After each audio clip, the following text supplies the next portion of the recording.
Population 20,000. Boy, this place sure has grown. How does it feel to be back, Tess? Like a sort of homecoming? Yeah. You know, we're not supposed to have favorites, but if I had a favorite, it would be that little boy. But Timmy's probably not that little anymore. I've never been able to get him out of my mind, even after all these years. Isn't it a little unusual being sent back to the same place? Oh, I wasn't sent here. You were sent here. I'm just along for the ride. Finally! Variety is the spice of life. Evil thrives when good men do nothing. Who said that? A music lover.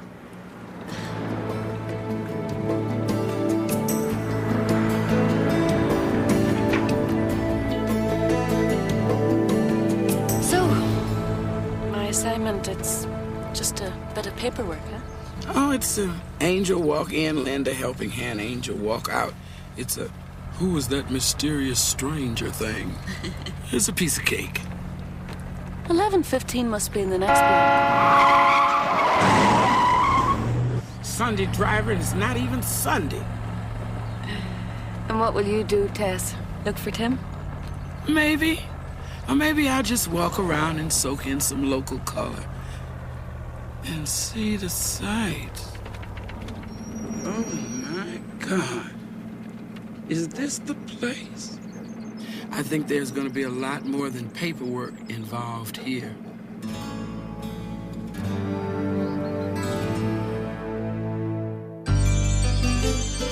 When you walk down the road, heavy burden, heavy load, I will rise and I will walk with you. I'll walk with you till the sun don't even shine. Walk with you every time. I tell you, I'll walk with you. Believe me, I'll walk with you.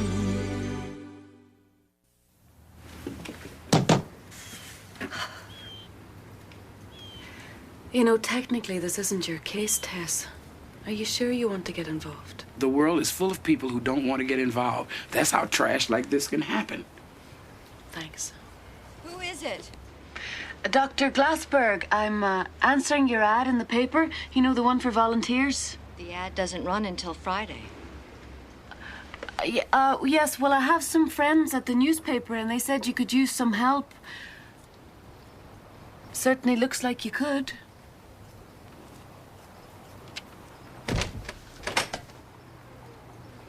Hello, I'm Monica. This is my friend Tess. Hello, Doctor.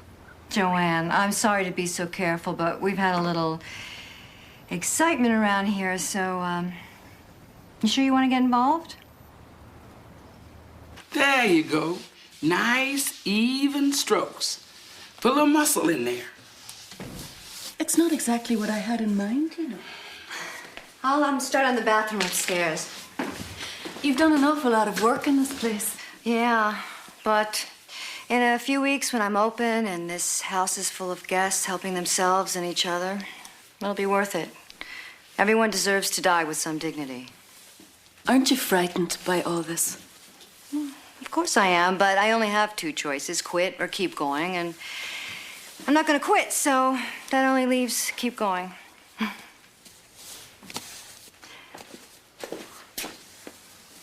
She's a brave woman. Yes, she is. Now, come on, Miss Wings, let's paint. Well, hello.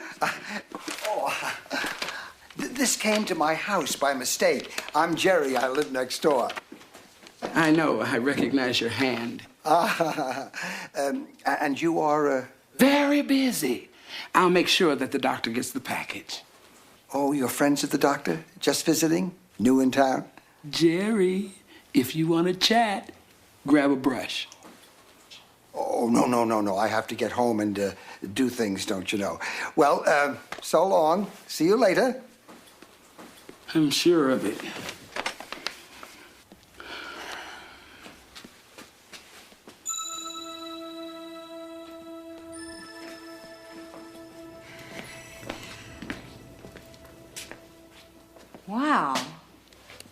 did you do that? I put some muscle in it. Who was that? Jerry. Oh, Peeping Jerry from next door? That's the one, and he's a peeping postman today.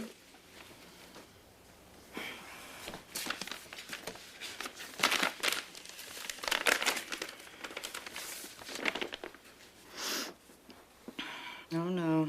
If I can't be scared away, I'm going to be red-taped to death. Why, what's wrong?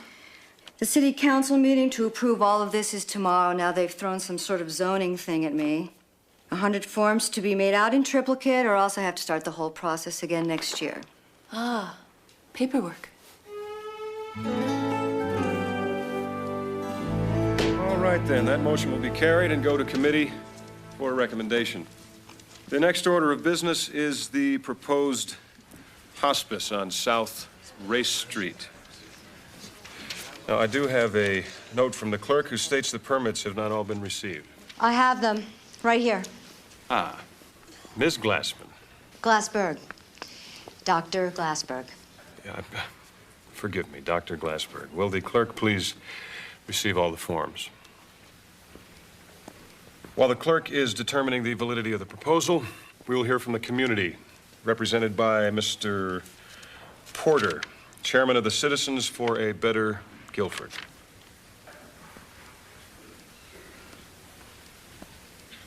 This is trouble. Thank you, Mr. Littleton.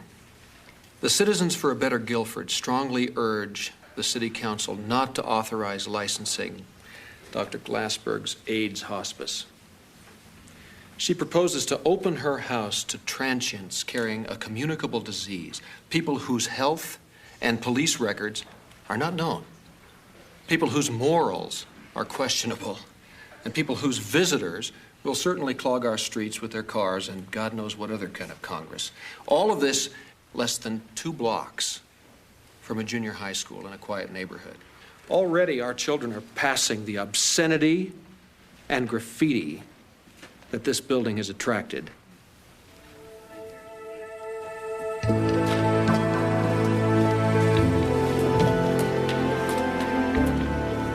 Where's Mommy? I want to see my Mommy. Go in the kitchen. Did you hear what I said? Go.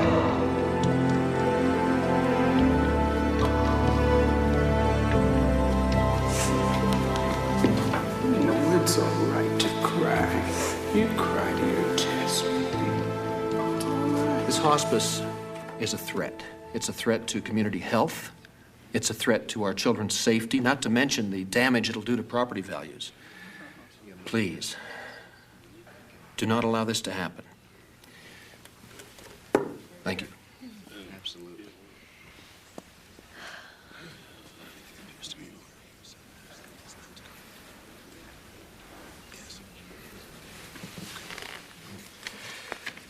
I've just been informed by the city clerk that Dr. Glassberg's proposal has met both the city and county requirements. And as president of the city council, it is my duty to authorize this proposal. Thank you anyway, Tim. We'll now take a recess. Oh, Tess, isn't that wonderful? Tess. That's my Tim. I'll go get the dinner started. This is the best I felt in months.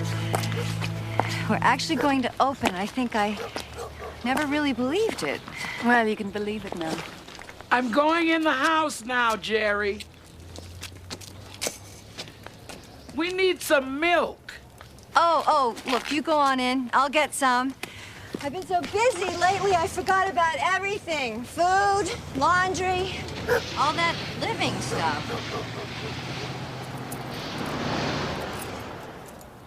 You know, I keep seeing that gray car.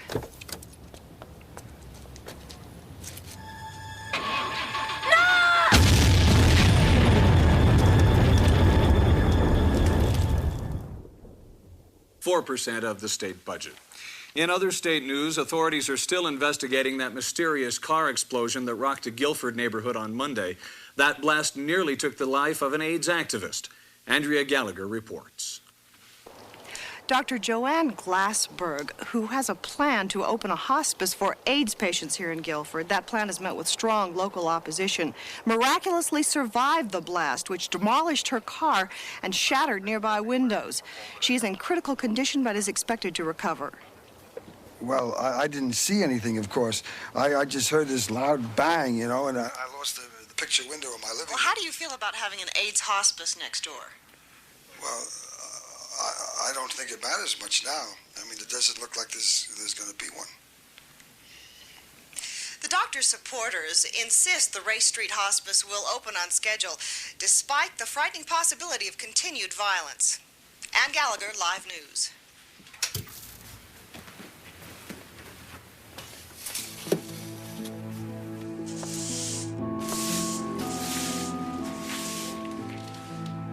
Is it the same one? Yeah. I wonder who it is. Well, it sure ain't a welcome wagon. I'm so glad you stayed, Tess. Well, it's your job to see that this hospice opens, and it's my job to see that you do your job.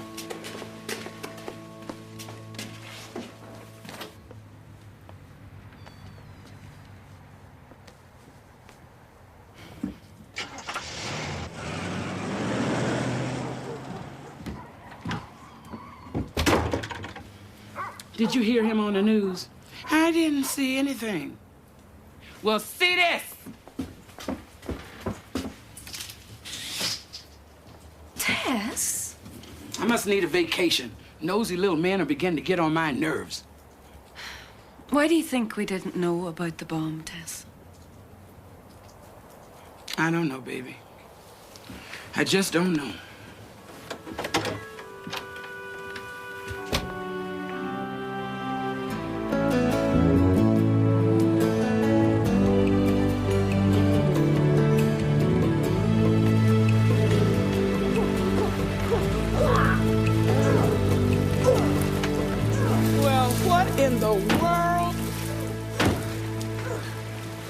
We were going to see Joanna. We will. What's all this? This is the house that Timmy used to live in. I was his mother's nurse during her last days.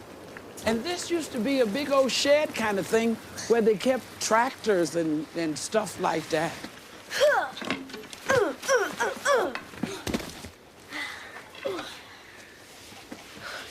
Who are you? My name is Tess. I'm a friend of the man who used to live in that house, Tim Porter. He still lives here. He's our dad. You're Timmy's babies? What do you want? Well, where is your father? He's in the meeting. What is the Hall of Patriots? Let me guess. It's a patriotic meeting, right? I love a good community get-together. You can't go in there. And why not? You're a nigger.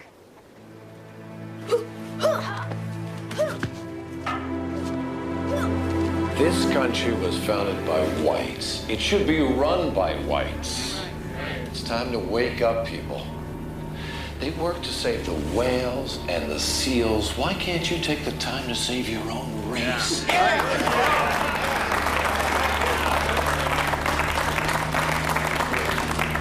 The minorities are running rampant. The government refuses to protect us.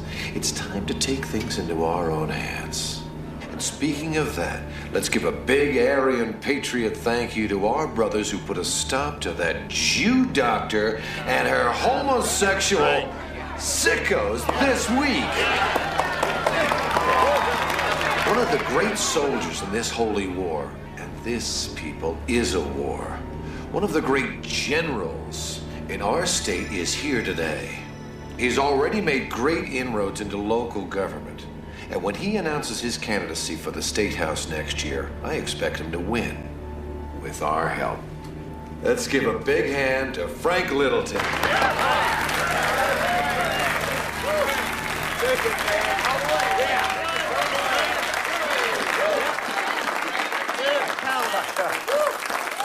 Good afternoon. Please, sit down.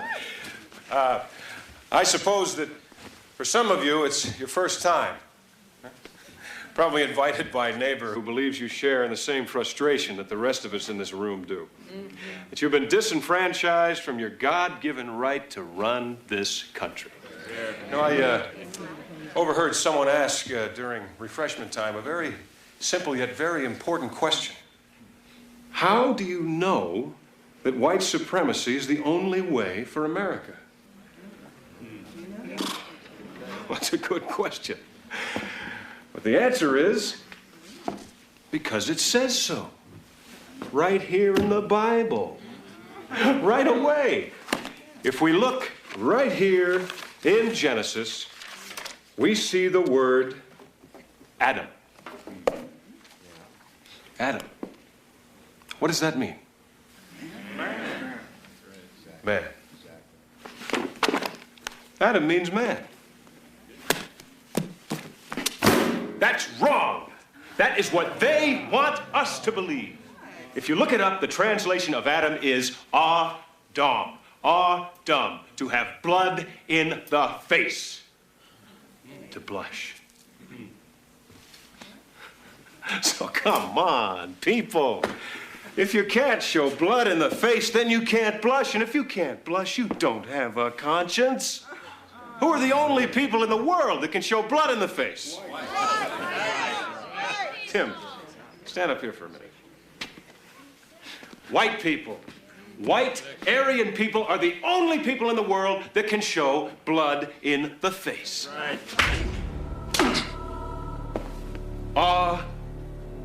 Dog. Blood in the face. The first man, he could blush. So if you can't blush, then you are not man. What are you doing hugging that nigger? Answer me! She's my friend. All right. Done. Remember it. Got it. Good job.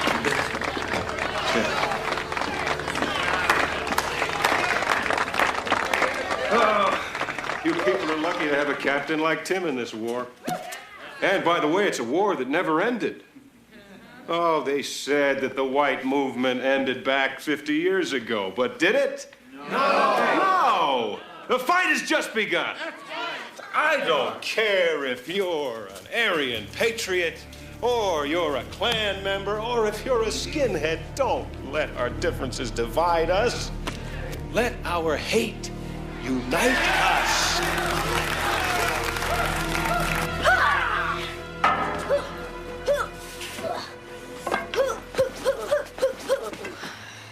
I should think that's difficult. Yeah, what's gonna come in handy in a race war? Hey! Hey, can I help you? Good afternoon. You wipe that smile off your face, you piece of scum. Well, I'm sorry, but you see you disturbed our meeting. Is there anything I can do to help? Give me that Bible. This has nothing to do with you, you low-life sapsucker. You think you can hide behind this Bible? Or that phony smile? Or a white sheet? I know who you are, you hate monger. And I know what you're doing. And God knows what you're doing. And he doesn't want you dragging his name through your sewer. And Timmy, I loved you. And damn you. Get out of my way. Carrie? Kevin, come over here. What did she say to you? What did you tell her? Hey, what kind of propaganda are you feeding my kid? What the hell are you doing? Get out of here. Get the hell off my property. Oh, stop it. Let it go. All right.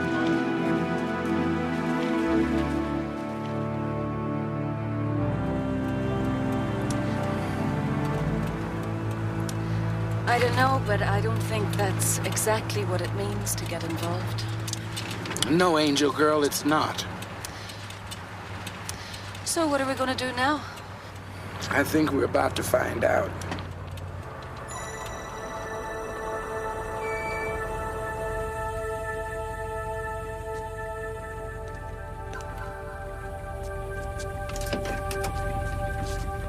I guess you know why I'm here. I guess I do. Tess? It's all right, baby. I love you.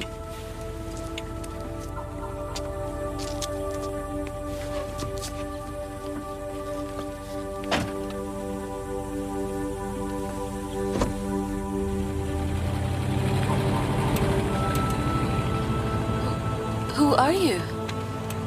I'm the angel to be named later.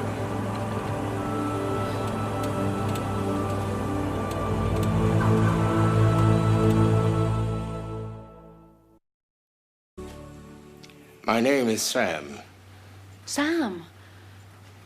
Well, Sam, is it too much to ask for an explanation? Oh, I'm an angel. Well, I know that.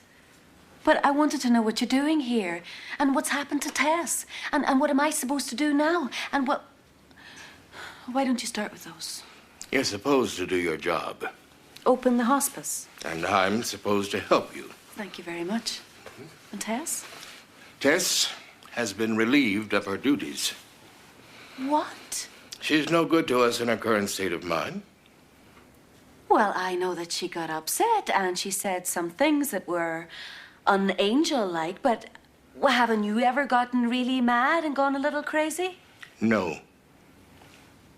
No? Tess met hate with hate back there. See, that's what he wants. Who? I heard that you make a great cup of coffee. Well, it's one of the few joys of taking human form. Decaf, mocha latte, but I'm afraid there isn't a cappuccino machine here. Let's see what I can do.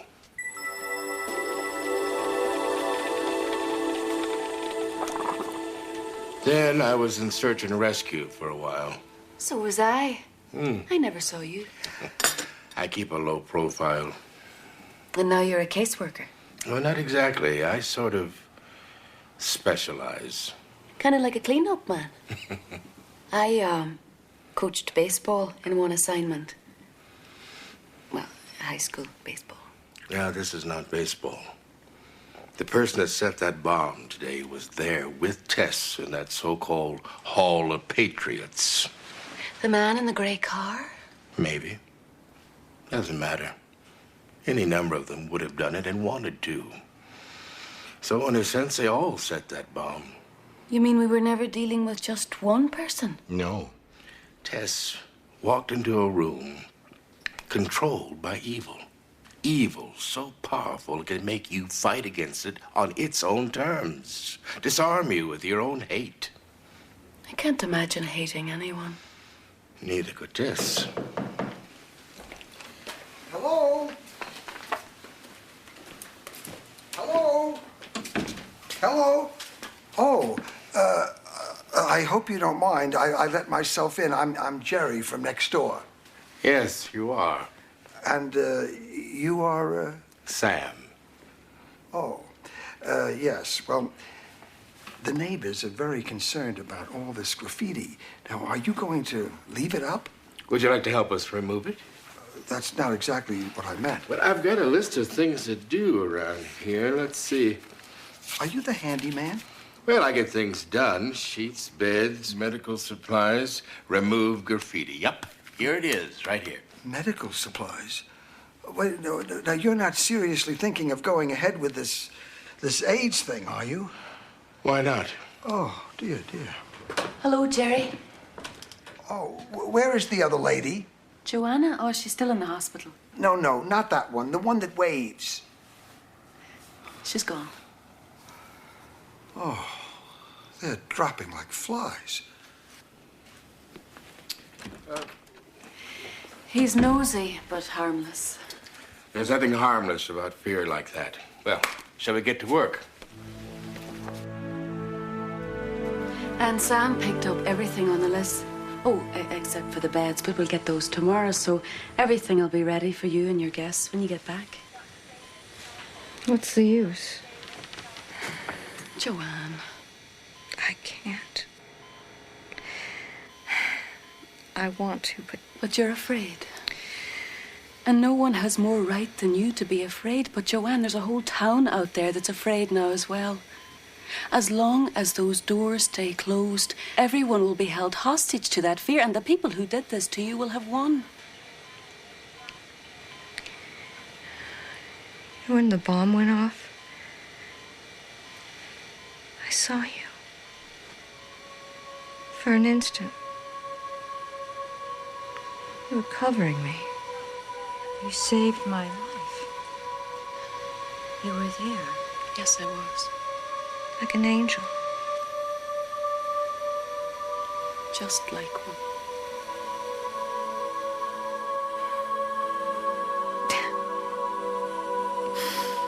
Oh my God.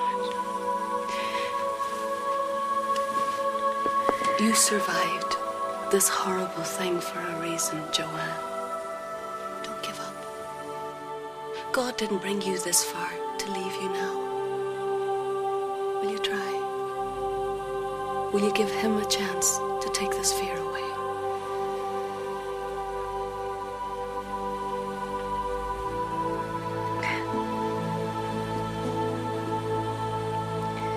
She's strong. If we get this place open, she'll keep it open. We may have to close down something else first, though.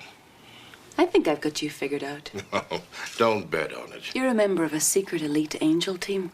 Celestial Force One or something. Now, that's close.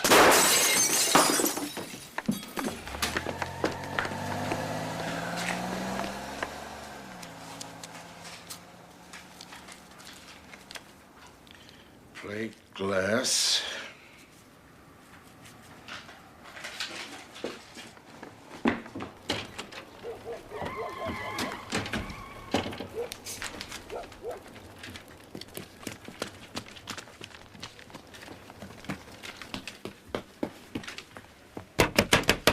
Jerry?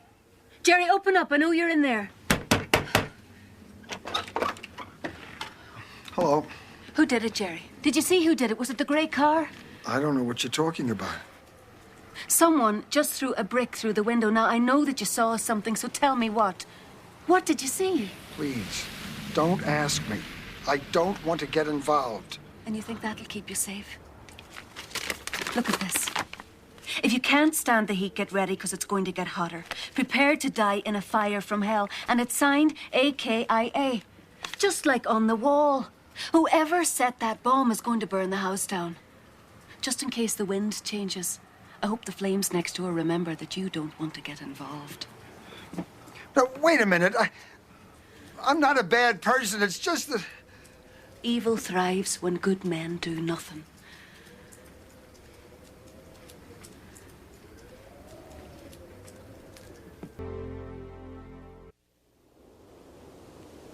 Forgive me, Father.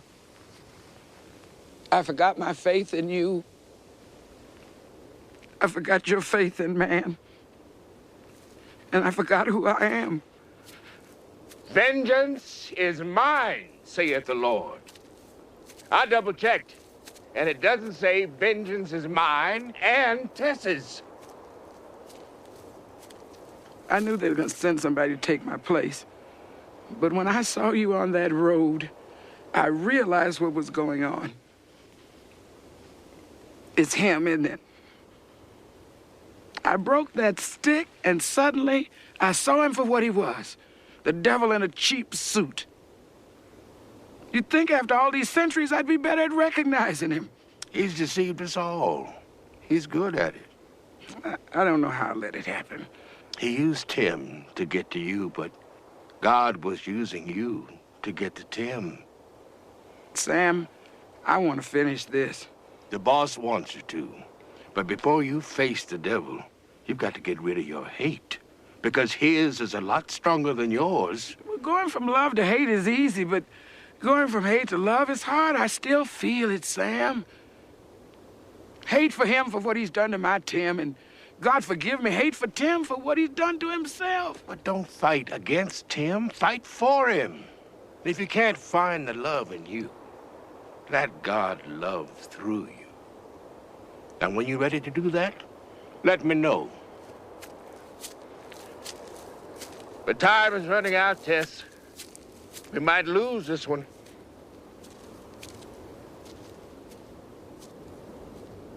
I say you get the police to put a 24-hour surveillance around the house. No, better than that, get the SWAT team. Let them hide in the bushes. And then when they come in, bam, we've got them. Jerry, it's not just one person we're dealing with here. It's a whole group of people. They call themselves the Aryan Patriots. Not in this town. The Citizens for a Better Guildford. They think better means whites only, and they're willing to kill for it. I just remembered what AKIA stands for. What? A Klansman I am. I saw it on 60 Minutes. But that's impossible, right? I mean, the Klan was only in the South. It's not up here. It's died out, right? No, it's alive, and it's here. And it's combining forces with neo-Nazis and skinheads and white Aryan supremacists. And it's walking your streets hating people, hating the law, hating everything that stands in its way. I can't believe it. Jerry was right outside this door. Well, it's got to stop. Well, that's very good, Jerry, but... What was it you told me? Evil thrives when good men do nothing? Well, I'm a good guy, and I want to do something. Well, there have been some new developments. I mean, it's a little complicated, Jerry. You may be in way over your head. But what about you and her? Well, time's running out. We better get going. You can't go. Are you? They're coming down here to burn you. Are you crazy? We're not going to wait for them to come. We're going to go get them. You know, there's something funny about you guys. Jerry, Monica. We're angels. Angels. Angels. You got some ID?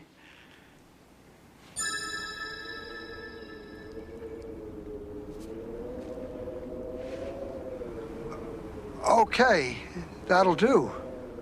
We could use another hand, you know. Yes, we need another angel, but Jerry's no angel. But the enemy doesn't know that. First lesson. Don't wait for evil to come to you. Now, we're going down that road and going to face the devil himself. Now, keep your mouth shut and try to look... Spiritual. Sometimes just a show of force will do it. But if it turns into a battle, we can save your life. But your soul is up to you.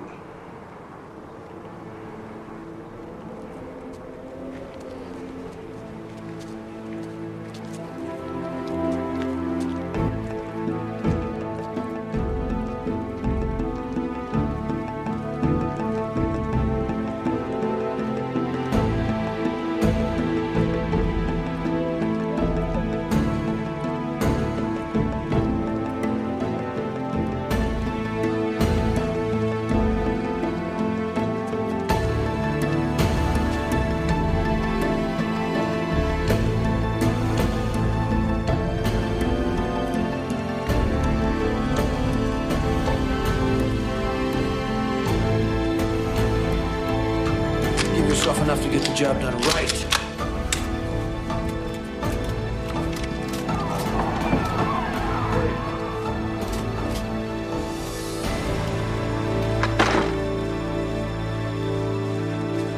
What the hell are you people doing here? This lady wants to talk to you. This lady's got nothing to say to me. Get out of here. This is my property. Get out of here! Ladies and gentlemen. Welcome. What seems to be the problem? We got trouble here. Well, I think it'd be best if you boys just went on about your business and let me handle this. It's all right. Trust me. You guys go on outside and wait for me. I'll be right out. Go on, Tim. You don't want to go, do you, Tim? Tim, go. Tim, go. Tim, stay. Tim, roll over. You've been taking orders from men like him all your life. Makes you angry, doesn't it, baby? Shut up! What the hell do you know about my life? You liar.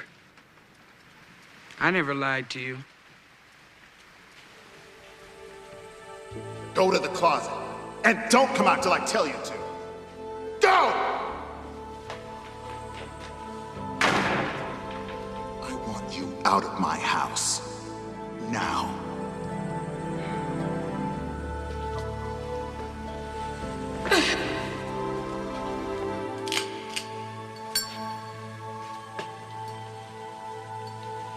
You look like an angel. I am. And I've come to say goodbye to you, sweetheart. Why? Well, I don't want to go, but I've been sent away. But I want to tell you something that I want you to remember and hang on to, okay? God loves you, Timmy, and he's given you a great gift. You're going to be the leader of men and women someday.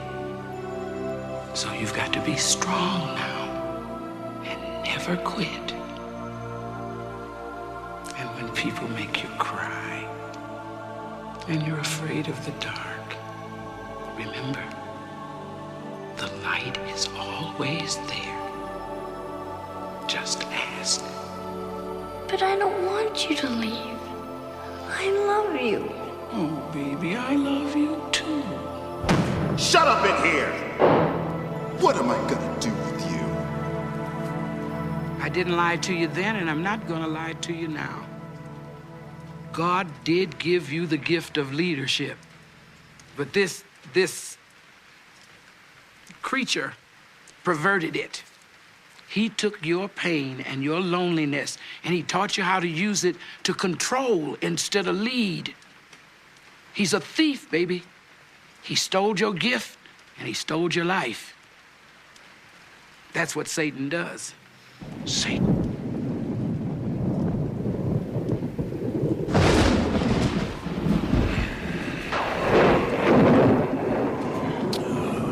Well. See, they brought in the heavy hitters. I am honored. No, you're finished here. I don't think so, Sam. You see, I have a lot of friends around here. Isn't that right, Tim? Yeah, they're not friends, Tim. They're just people who hate as much as you do. But you could lead them the other way. The light is always shining, remember? Just ask. Just ask. Shut up, Tim.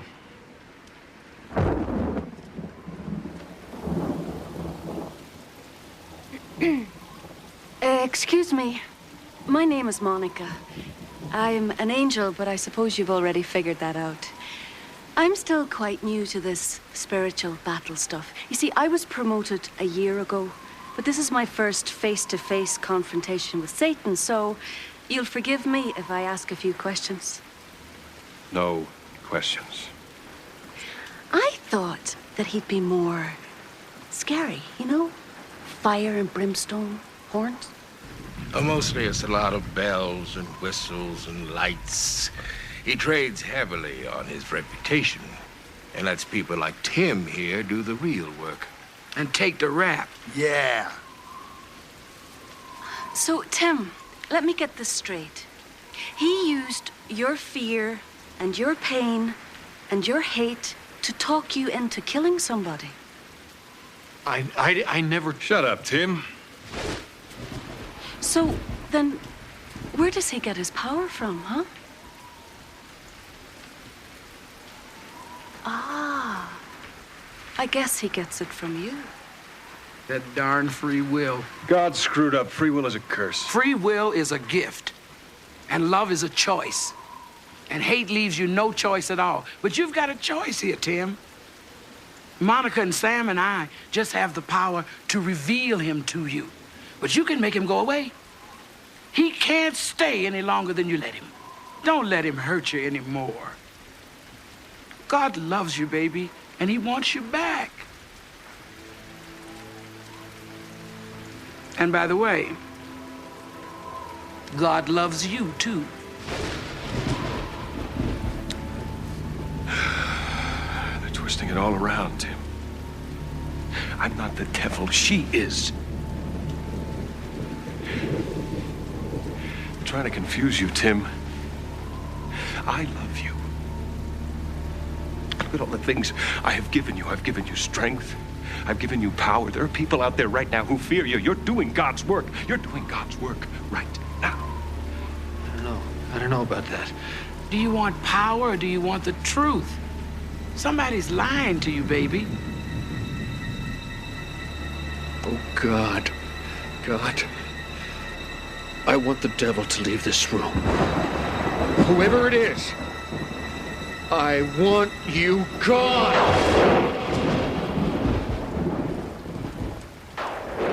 Good for you, baby. That's all you had to say.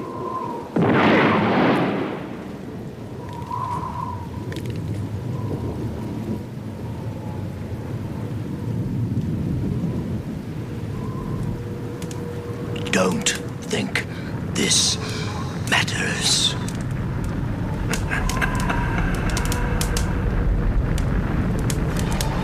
See, Sam. Is he gone? He's never really gone. Sam, what about a mocha latte for the road?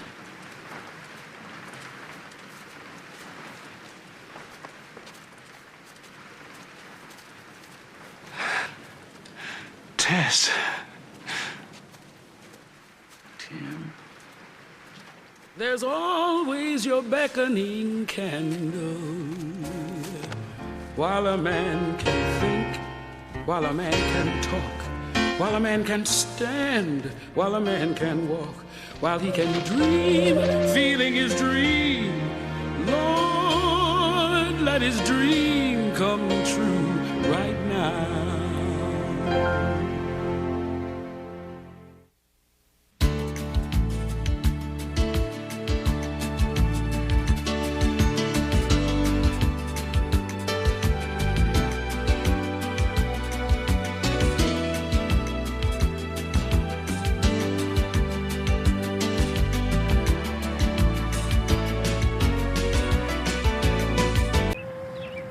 Sometimes I think about it all day long.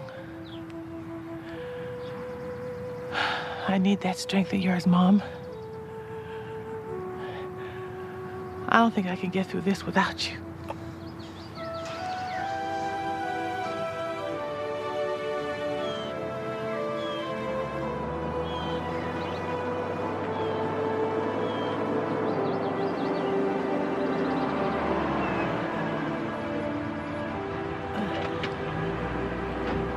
I miss you, Mom.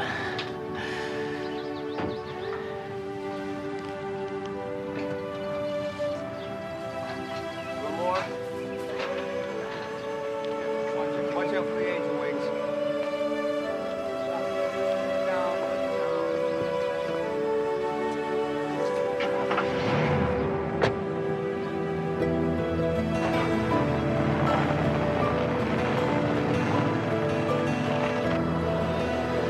If I were going to write a poem, Tess, I'd write it here in Woods Ferry.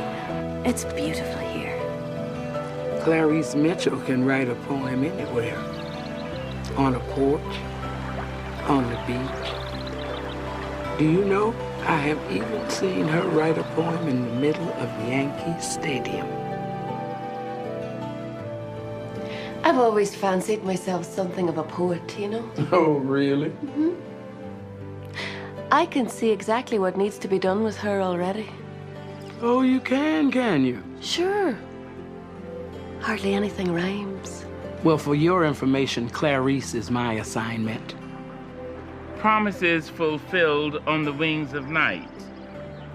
And now, you...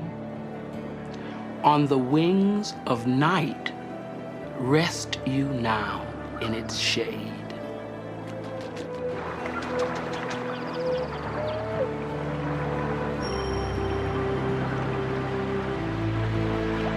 On the wings of night, rest you now in its shade. Mom? What time is it here? 2 hours ahead? That's right. I'm all settled in. Did you finish the poem? Just now. Well, looks like nothing's changed around here. Oh, Everything has changed. You hang in there, Mom, okay? Megan is late. She'll be here.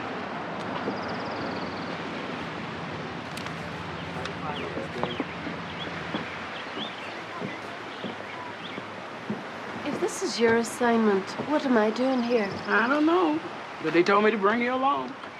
Well, that was the plan. Sure can't be wrong. Right.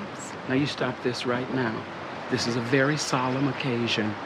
Clarice's poetry has transformed souls and inspired entire nations. Her gift has become a national treasure. God gives her the words, and often I've been privileged to deliver them. However, the next message she receives won't be from God, but from the grave.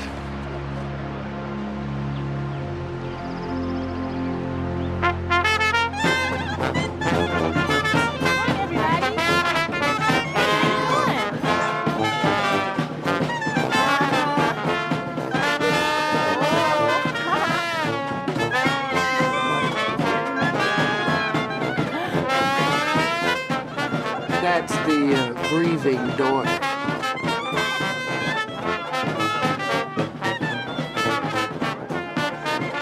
She must be your assignment.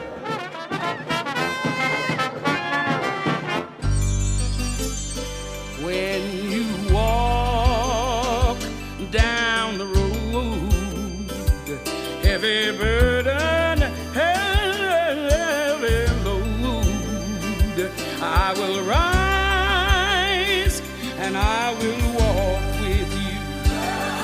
I'll walk with you till the sun don't even shine. Walk with you every time. I tell you, I'll walk with you. Walk with you. Believe me, I'll walk with you. You see, Megan, your mother spoke to me. She said she would like to have a simple ceremony. But this is simple. I mean, we come here, we share some things, we celebrate life. What could be more simple? Sam, I didn't expect to see you. That's why I'm here.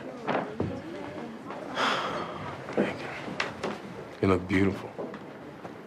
I bet you say that to all the mourners. Megan? Hello? Hello? We're looking for Clarice Mitchell. Hello, I'm Sam. Welcome. My name is Tess, and this is my friend Monica. Hello, we were hoping to register for the poetry workshop. Are you a poet too? Oh, no, Professor Mitchell is my mother. I'm sorry, I thought we contacted everyone. The workshop has been postponed. You see, there's been a death. Oh, I'm so sorry. Clarice, you should still give the workshop. Megan, you should show more respect. But Mom always said she wanted to go out with a bang. Thank God! Megan! Clarice, come on. Remember when Mom decided to cook for Thanksgiving and she put cayenne pepper on the turkey instead of paprika? And she told us to be thankful we still had mouths left? Everybody's got a story like that. I remember when she stole the frogs from the biology lab to keep them from being dissected. Come on, who else? Gracie. I remember when Dottie told you, Clarice, about a little boy who needed a home. That was the best tip she ever gave me. I'm Catherine Wentworth. You might not remember me, Professor Mitchell, but I took your poetry class my freshman year. And I had your mother that same year for physics, which I knew absolutely nothing about. But somehow, Dr. Brooks made physics seem like poetry. Who else? I remember when Sam and Megan went to their senior prom. And Dottie thought they might elope, so she sent me in a car to follow them. I never knew that. The only lawyer Dottie ever trusted. Well, I lost you two that night. And Dottie almost had my hide. I love you, Clarice. Future days, promises, dreamed on the whisper of hope, hold us forever in your gaze. To Dorothy Louise Brooks, in celebration. Thank you. Thank you. You look beat. I'll go get your suitcases from the porch, okay? Thanks.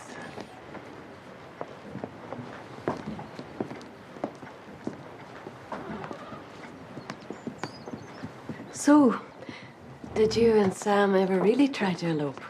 No. Sam went off to Arizona State, and I went to Boston University. I met a wonderful man, and I married him. Oh, is he here? I don't think I met him. No, he died over a year ago. Hey, here we go. I set up a very special room for you. As long as it's not the attic. Bingo! We had our very first kiss up there. And our last. Oh, hey, now, you never know. Yes, I do. Excuse me, Monica. You were wonderful. Oh, thank you. Wonderful. Thank you. I'm not sure about that workshop, but I do have 2 extra rooms. That's a great idea. And I am an excellent cook, and I'll fix us something to eat. And talk about that workshop. If I could just have a minute of your time, Clarice. Of course, Howard. Before Dottie died, she gave me this to give to you. And she specifically asked that you not read it until after the memorial service. I'm not sure why she didn't just give it to you herself. She knew me. She knew I'd be too impatient to wait, but this time I'll wait. Thanks, Howard. It is a beautiful guest room, but I miss the mess it used to be.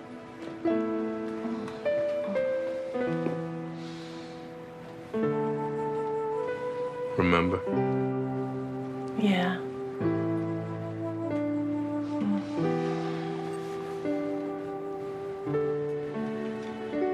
I've missed you, Meg. Really? Guess that's why you stopped writing. Well, that was a stupid thing. Yeah, well, that's old news. I'm tired of old news. I really think I threw Clarice for a loop today. I should have warned her about that band and everything. It's just that, I'm just so tired of crying all the time. I think she understood.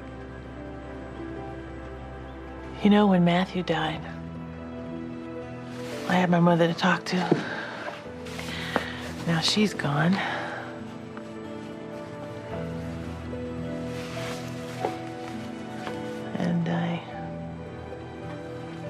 And you have me. Well, that's why I came. Well, that is news. Come here.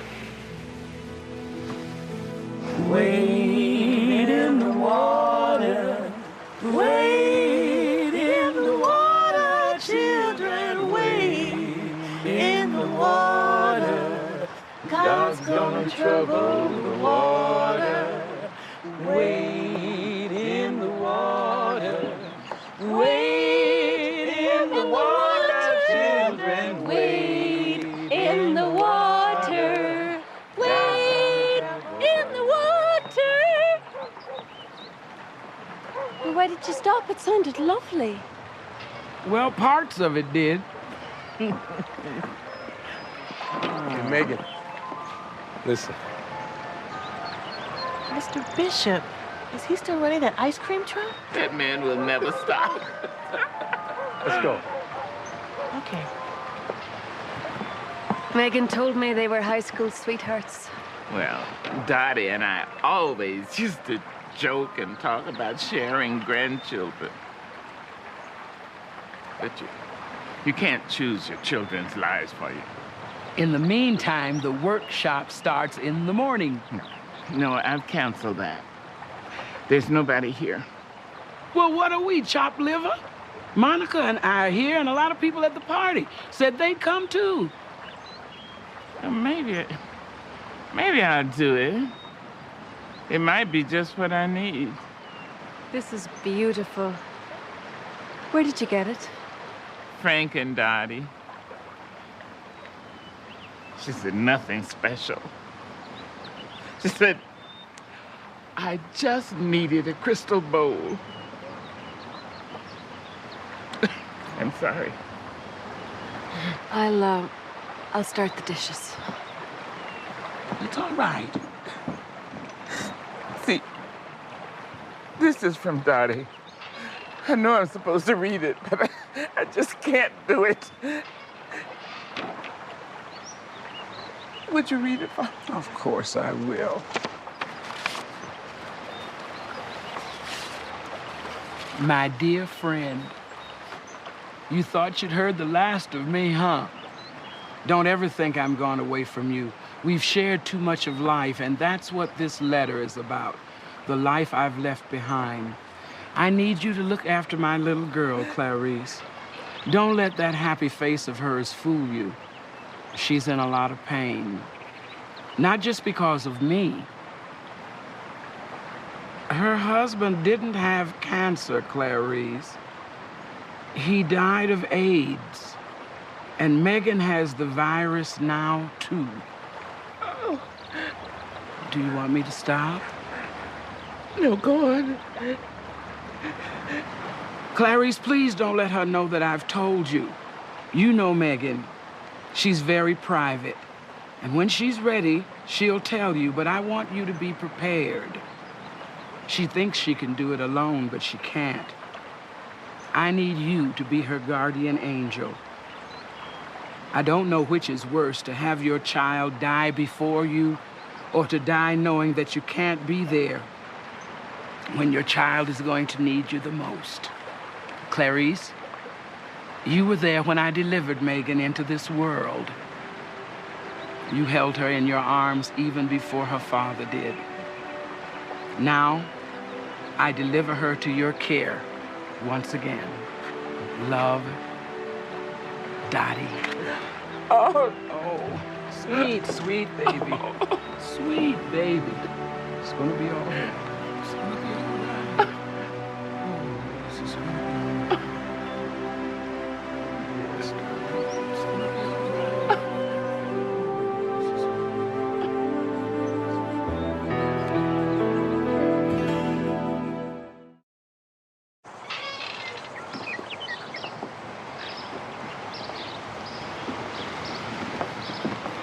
Good morning. Good morning. Good morning, and a beautiful morning it is. Yes. Did you see that sunrise? Do you know what it takes to do that? Is that all your breakfast, just those pills? Oh, it's just vitamins. I've been kind of health nut, you know. Good morning, everybody. Good morning. Good morning, Sam. Good morning. Good morning. Looks like you've been out already, huh? Yeah, I've had my run, and now I'm going to tackle the garage. Howard sold Dottie's house when she first went into the hospital, and all of her things are stored in the garage. Are you gonna go through your mother's stuff alone? It's now or never. Let me help. Really? But you've got to take that bus if you're gonna get to that plane. Well, we'll just do what we can.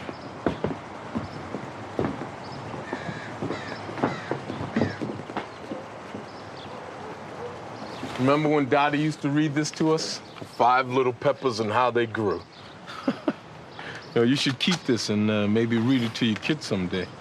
No, you keep it. At the rate you're going, you'll probably have kids way before me. What's that supposed to mean? Oh, Mom and Clarice have kept me up to date on your little dating schedule.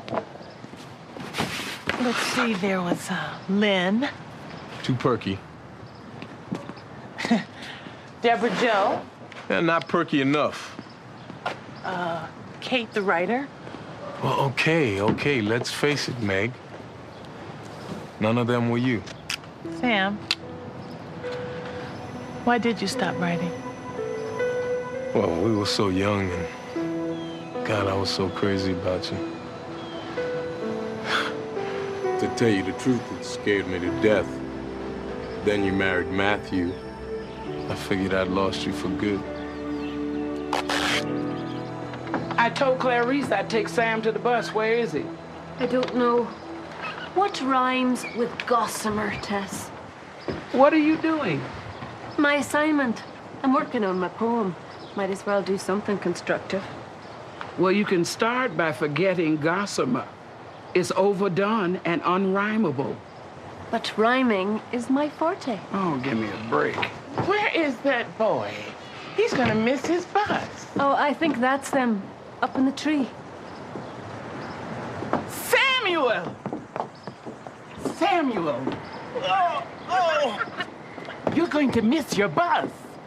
Mom, you're always complaining about how I never spend enough time here. Now that you've got me, you can't wait to get rid of me. No, I just don't want you to jeopardize your job. I mean, make your boss angrier. Mom, I am the boss. Yeah, but what about that girl? Your girlfriend in Phoenix, Dana or Dana or something? She's gonna miss you. Now, that's been over for months, okay? I just want to spend a few extra days here. You know, I think we should all spend some time together. How about it? Well, of course. Of course. Resolve, and yet listen for the voice that is still. Be still. Very sweet. And what about you, Monica? Roses are red, angels are gossamer. Hold on to your souls and make sure you floss some more. Floss some more? Floss some more? That's not a poem, that's a prescription. Sit down. Excuse us, we're just on our way to having a picnic. Wait, would you take Monica with you? Just show her some of the countryside. Please. Woo! Isn't she a beauty? Oh, it's such a lovely color. This thing hasn't been driven in years. I think the last time I was in it probably was the prom. Poor Howard. All right.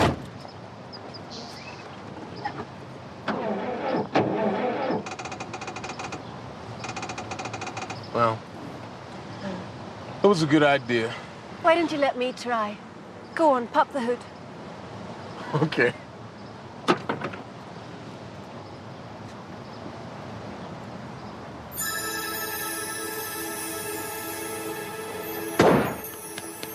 Edsels are old, the Packard's Jurassic, but don't lose your faith, because the T-Bird's a classic.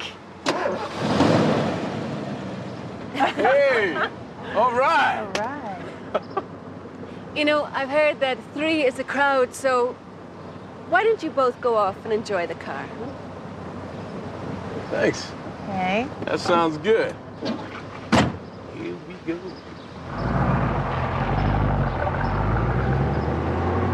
I wonder if this thing can make it to Phoenix. I'd probably need a co-pilot on the trip, though.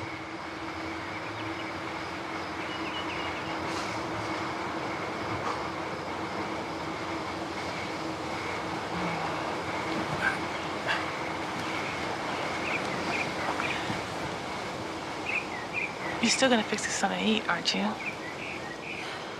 You know, Megan, that's what I love about you. You're such a romantic.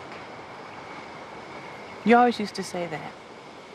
Why do you say that? What, that you're a romantic or that I love you?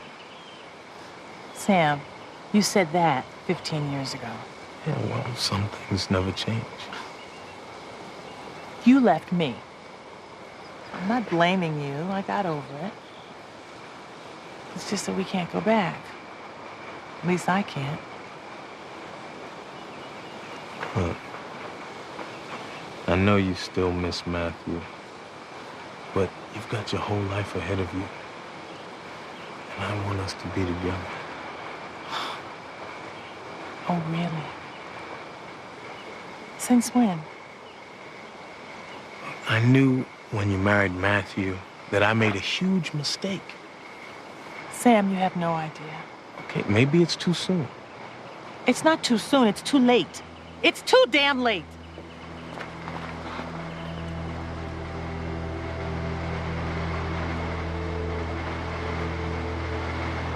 Sam. Matt didn't die of cancer. He, before I knew him, got into drugs and he shared needles. He, kicked the habit long before we got married. But what he didn't know, and what I didn't know,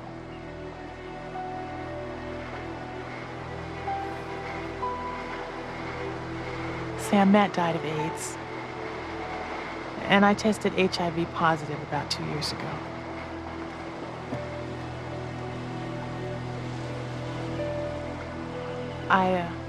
I only have the virus so far. Sometimes I don't really think about it. Like today. Sam, say something, please. I don't know what to say.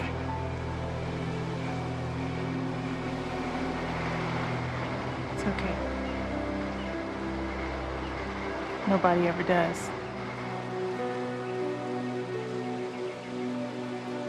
Do me a favor. Sure. Take the car back, and I'll just feel like walking. Okay. Okay. Go.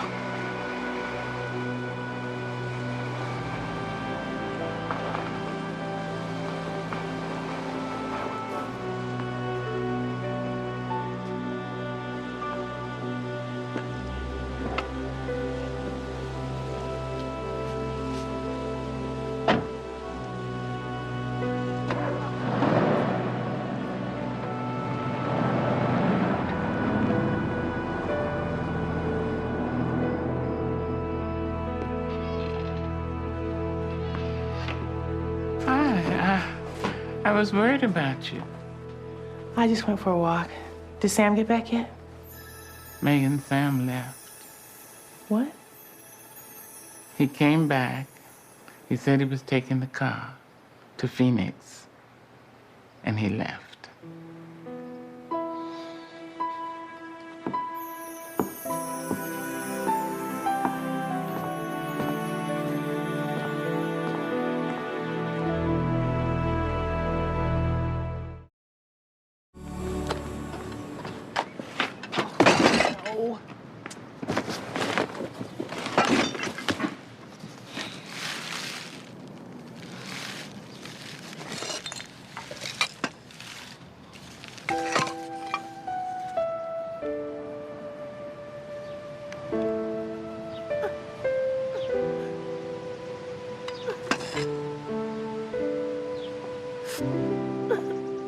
Megan, we can glue those back together.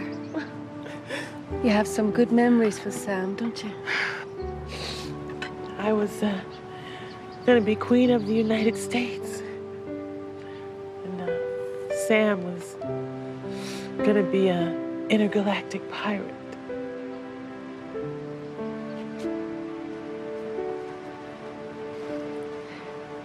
Megan, I know those pills you're taking aren't just vitamins.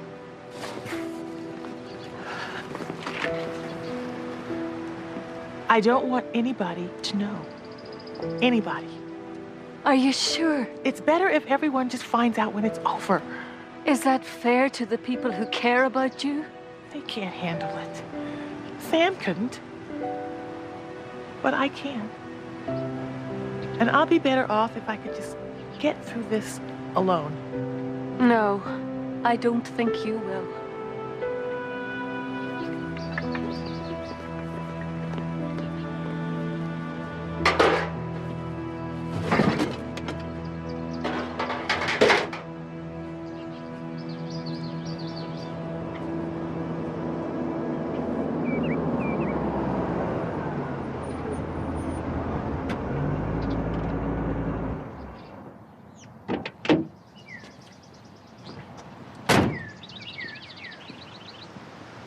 I got as far as the Pennsylvania Turnpike.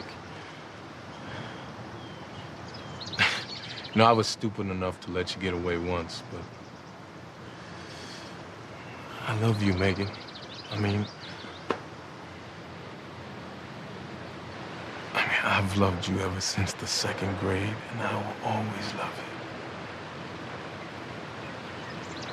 you. Don't, Sam. Marry me. Sam, how can I say yes? If you didn't have this illness... But I do have it. I do. Okay. But if you didn't, what would you say?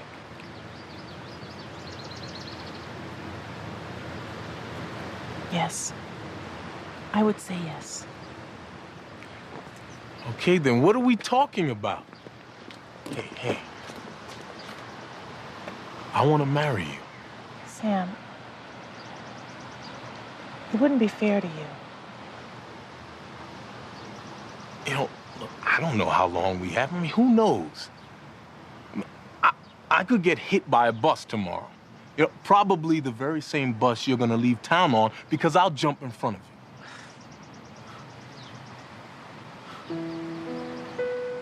Look, I know things are gonna be tough, but I wanna be there. Sam, look, I appreciate everything you're trying to do. I do. But if you want to do something for me, be my friend. I'm not trying to do anything. And I am your friend. But a friend can't be there for you like a husband can. And I will love you, and I will care for you. Till death do we part. Yeah. That's the vow I want to make.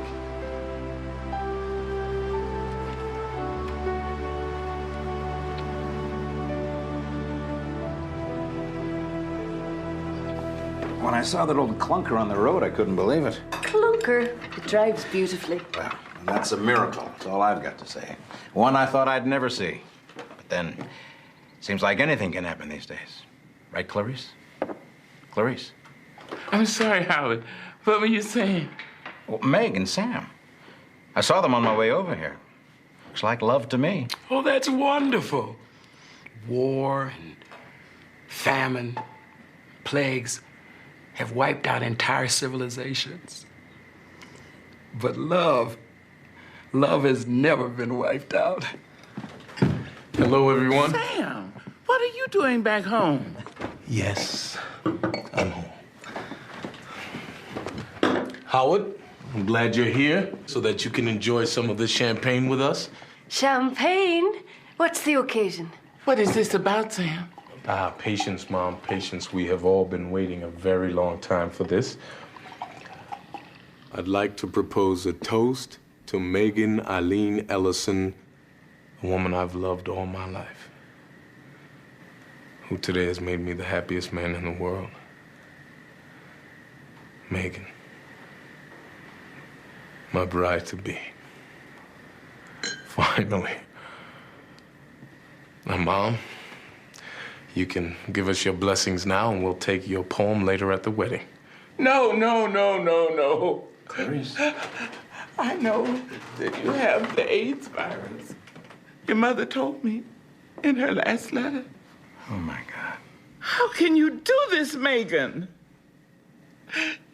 She asked me to keep it secret to protect your privacy, but how can you do this? How can you be so selfish?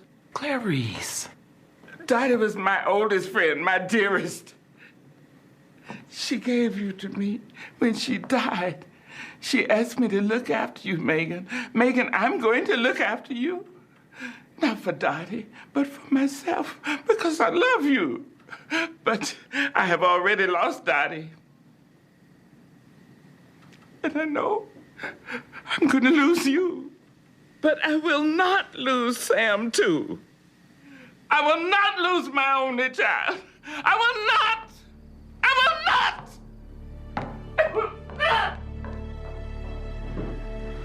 Megan, this doesn't change anything. No, Sam. She's right.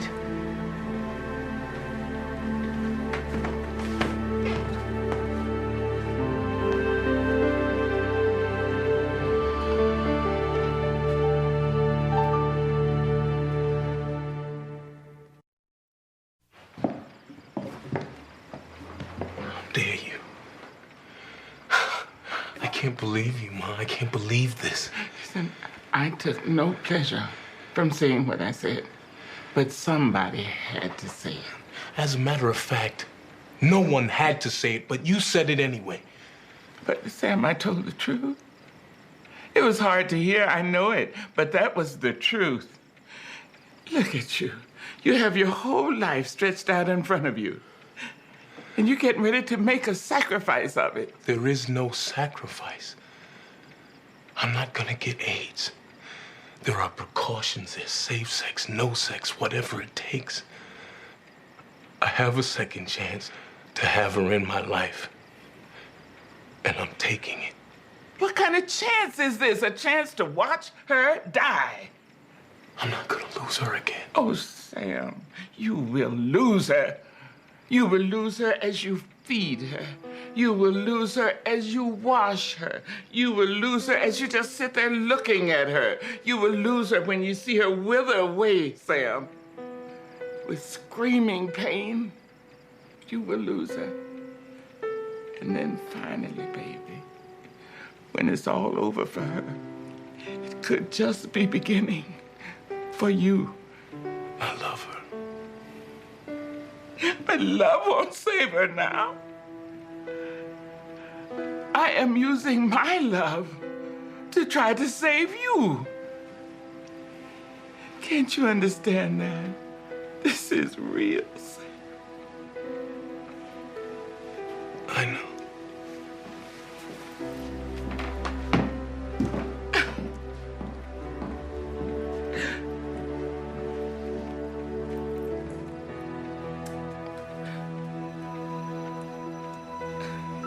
There was a poem you were trying to write when you were 17, sitting all alone in your daddy's barn. But there was a word missing, an image that you just couldn't quite put your finger on. And you tilted your head and you listened to the wind in the rafters, and I whispered one word. Joy. Joy. It's your voice I've heard all my life. Oh, no, I was only the messenger. The words have always come from the poet. I'm an angel, Clarice, and it has been my privilege to deliver to you the inspiration of God to direct your words and to fulfill your gift. From God?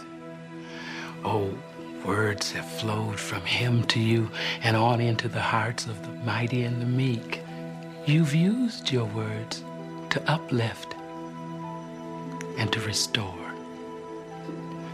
Now that God wants to restore you and your family, you've closed your heart. I could yell the words of God till the cows come home, but you wouldn't hear.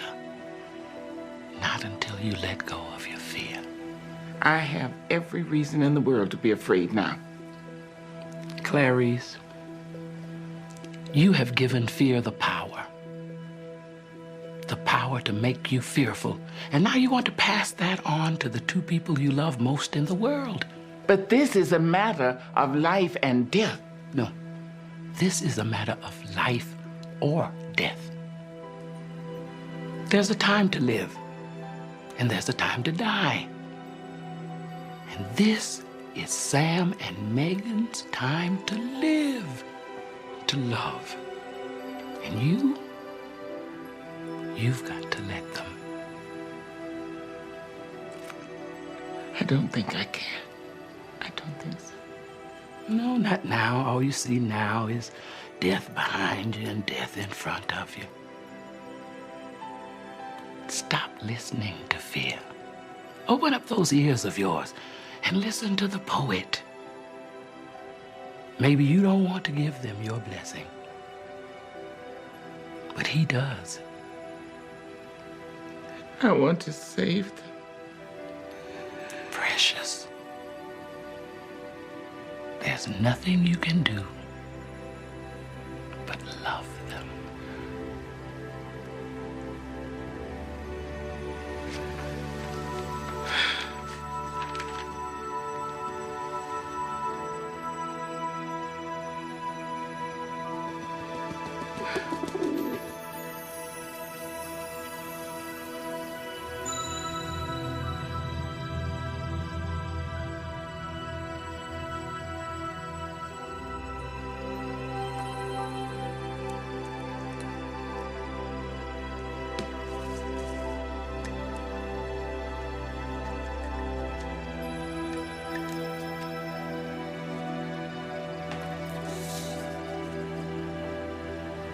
Joey.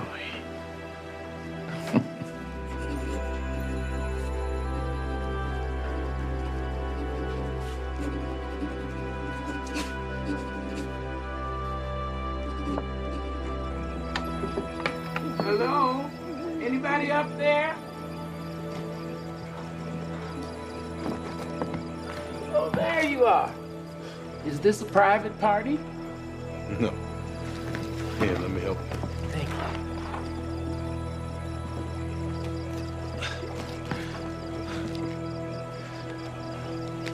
Welcome to my special place.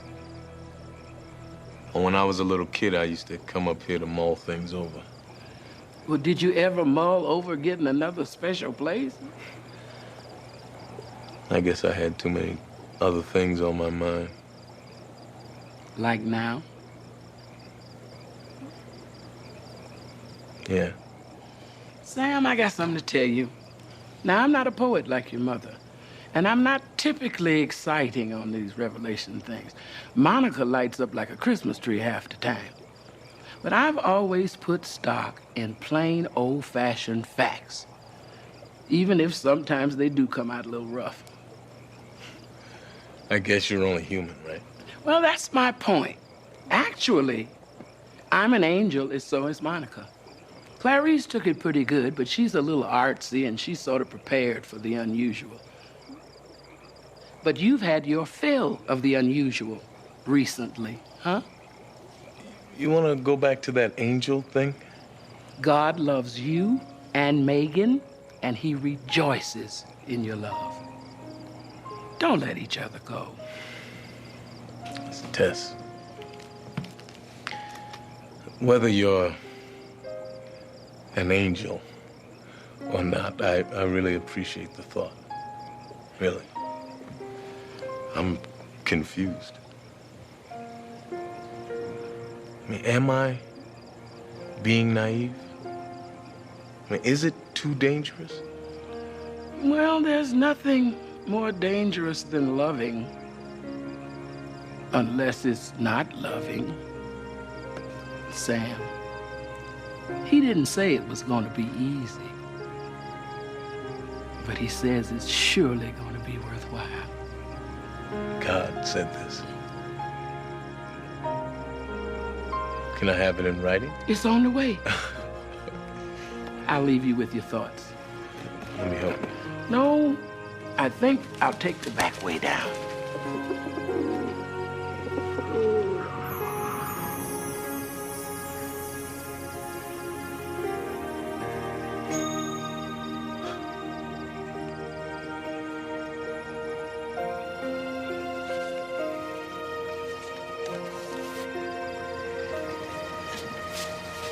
And after you finish that, come on down here. There's somebody waiting to see you.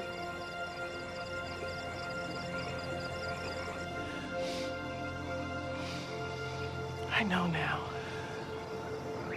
I know I'm gonna die. But Mom, how am I gonna live without the only family I've got left?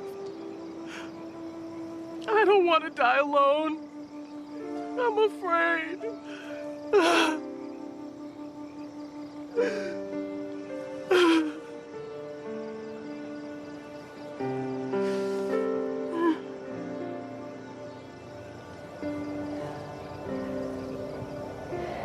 Megan, Clarice and Sam are your family, and they must make their own choices.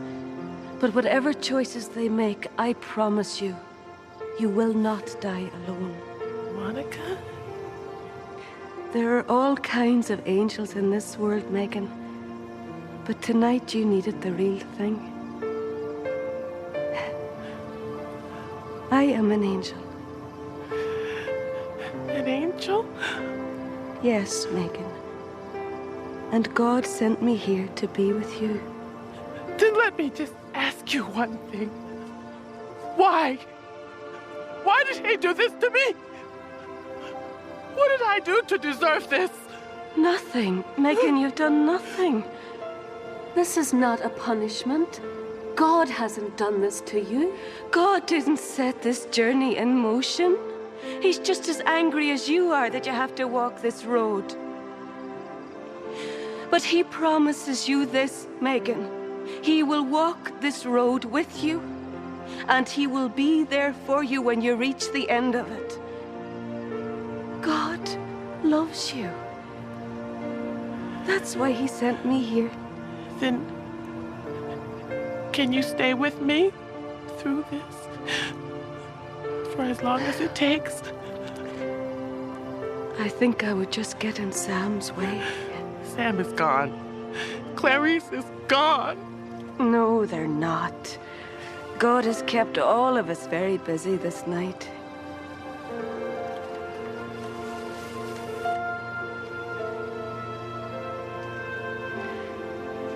The love has always been there for you.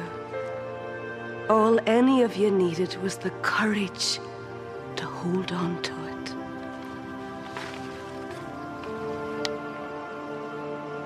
We, unaccustomed to courage, exiles from delight, live coiled in shells of loneliness until love leaves its high holy temple and comes into our sight to liberate us into life.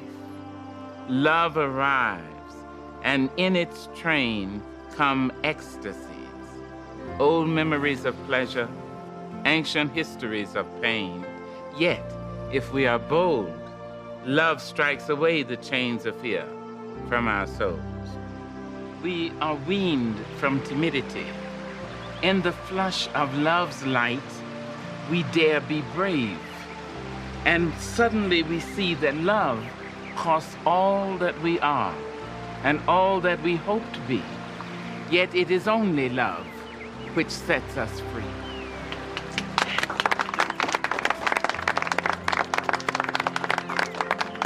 Congratulations, and may God and his angels look after you and over you forever and ever and ever and ever and ever and ever. Congratulations. I don't see why we couldn't stay for some cake.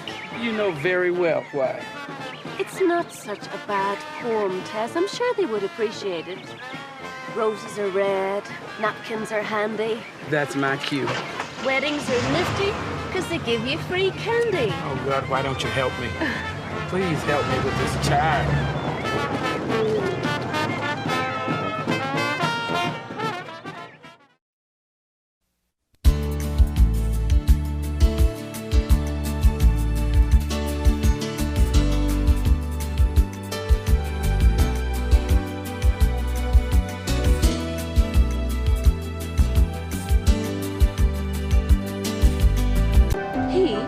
Yeah, that's Jerome. He's got a name and a heart and warts. I guess the warts are all you can see. Well, I just assumed. Baby, you keep looking at things with your eyes instead of your heart. You're gonna assume yourself all the way back to the choir, angel girl.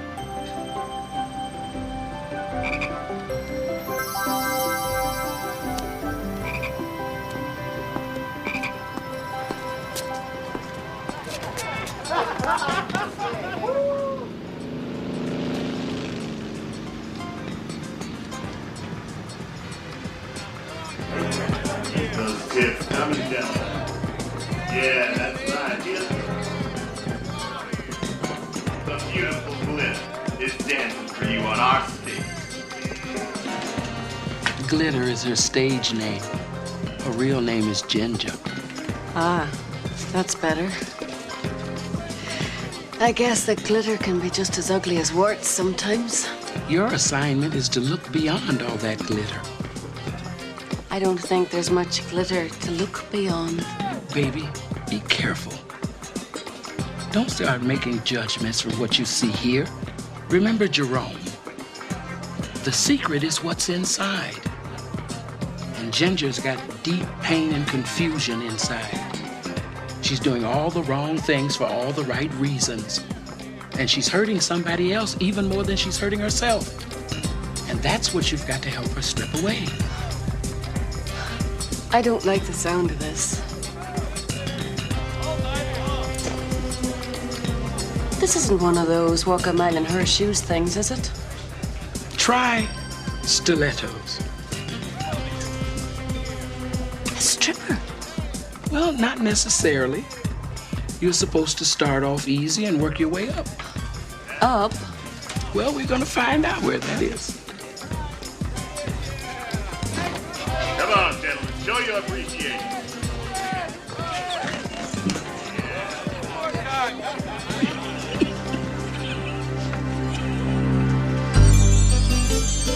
When you walk down the road, heavy burden, heavy load, I will rise and I will walk with you. I'll walk with you till the sun don't even shine.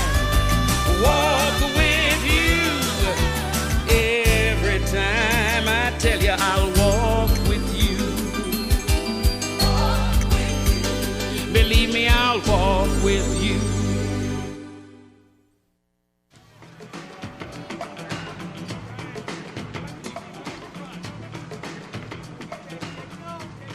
Not bad.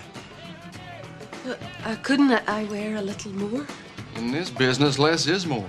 And when we move you up to strip, you'll be wearing even less. More or less. Joke. When will that be? Whenever you're ready, baby. Or when I can somebody, whichever comes first. But I need a sitter. Look, you can't leave now. I really need you. Okay, okay. Look, how about if I give you an extra 20? All right, 25? Look, I know the motel room is cramped. I'm getting a bigger place this afternoon. Yeah, I see. I've heard that one before. You're all heart.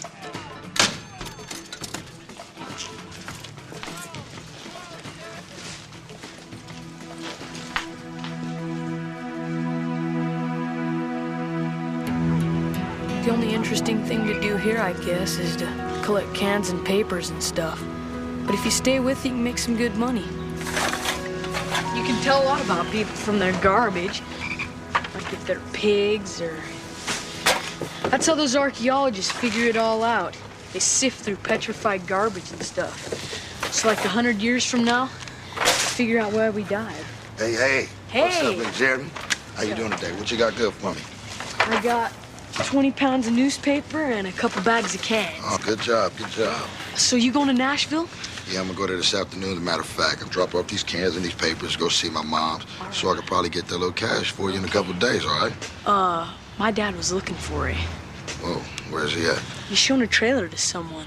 God, I hope they got some kids or dog or at least something to play with.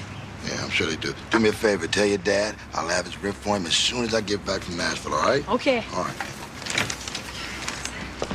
So that just about does it. Now there's no guest parking, no loud music after 10 o'clock. Well, and that other thing would be our little secret. All right, thanks.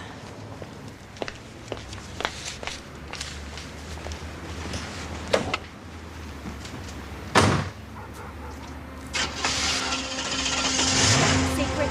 What are you talking to her about? You couldn't rent to like her, but you rent to her? Women like that give trailer parks a bad name. Jeremy, supper. Do you know what kind of woman she is? And you can tell just by looking at her.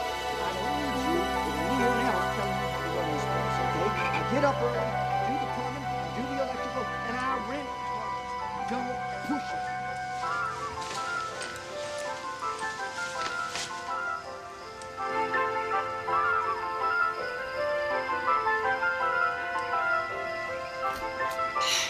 Your asthma bothering you? No. What the hell was that? Go to sleep.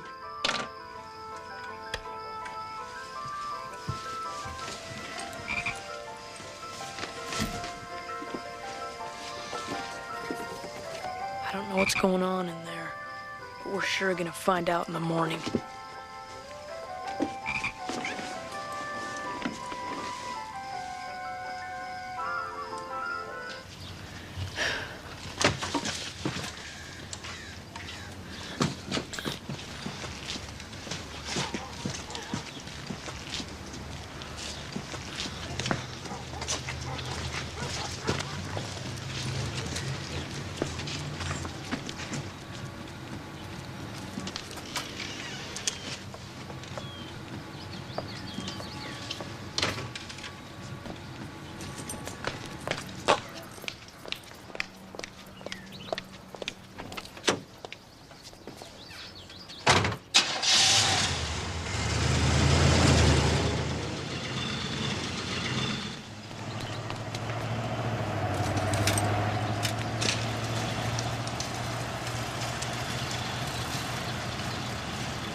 I'm begging here. I'm not asking for your philosophy. I'm asking for your help. Hey, Monica. Jolene just quit. You're stripping after Ginger. Congratulations.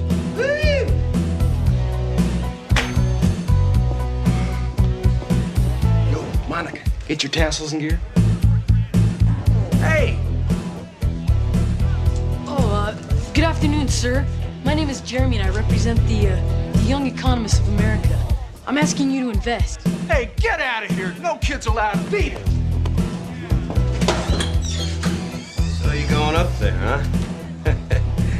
I can't wait to get a look at the rest of you. I'm so sorry. Actually, if the truth be known, I'm not at all sorry, Marty. You had it coming to you. Okay, that's it. You're fired. Marty, I'm sorry. What can I say? This here happens to be one of our investors. Marty, I promise this will never happen again.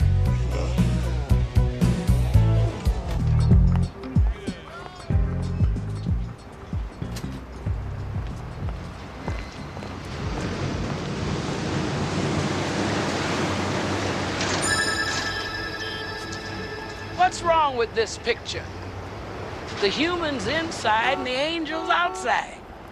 I know. I feel terrible. I've never been fired before. Well, if it was gonna happen, this was the time for it, because you were moving up. There's something going on with Ginger, and it's not happening in here. The Temple of Venus. Well, you've got to find out where it is happening. I'm working on a plan. Well, that's good. Can I borrow your car? I hate this plan already. Thanks, Jimmy.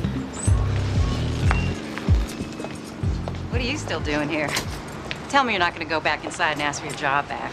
Well, I'd rather not, but I don't know what else to do.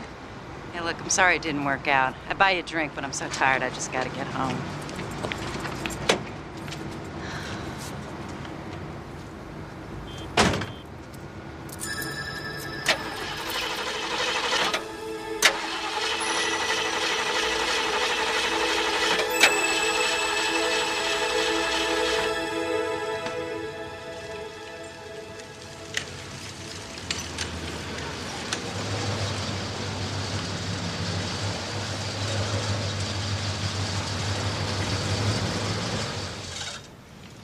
Nice car. Thanks for the ride. See ya. Really? When? I mean, did you really mean it about that drink? Well, yeah, sure. Oh, great. Do you have cappuccino? Or water? What, now? Well, I've really got a lot to do. It's just that I was hoping that we could talk. Well, the truth is, I actually overheard you trying to hire someone for a job, and I could really use one. It doesn't pay much. And it takes a little getting used to. I think I can handle it.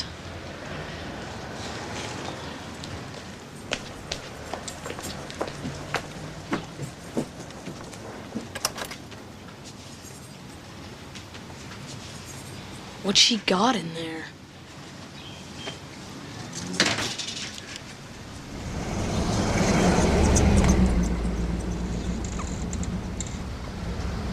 Maybe she's a voodoo dancer and she doesn't want us to see all her shrunken heads. Or maybe she's got an old dead body in there.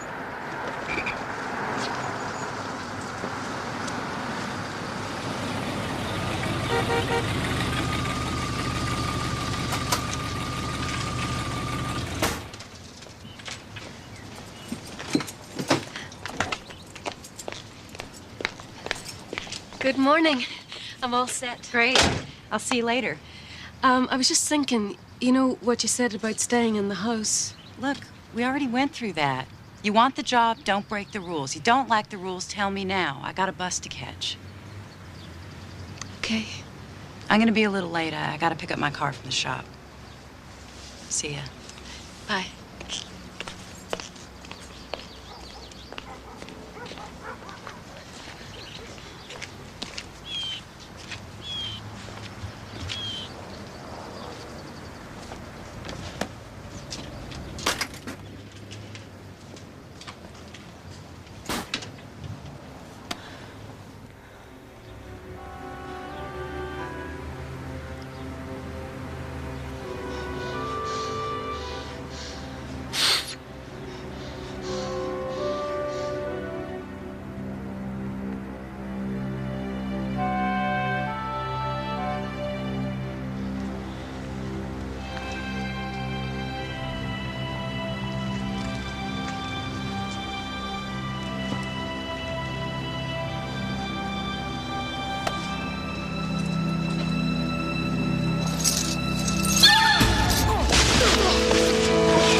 Hello.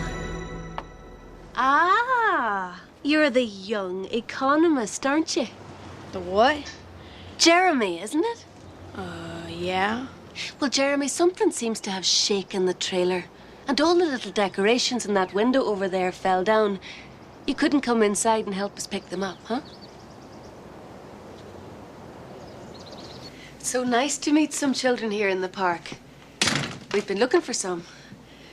Would you like some ice cream? I know it's early, but...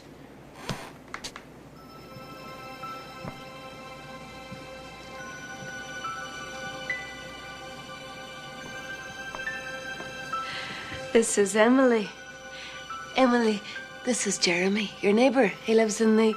Is it the red trailer next door? So what happened to you? I came this way. Emily's nose and mouth didn't quite get finished before she was born. So she's had to learn new ways to do what you and I take for granted. Like eating and breathing. You know what? I gotta do something for my mom, so I'm gonna go, okay?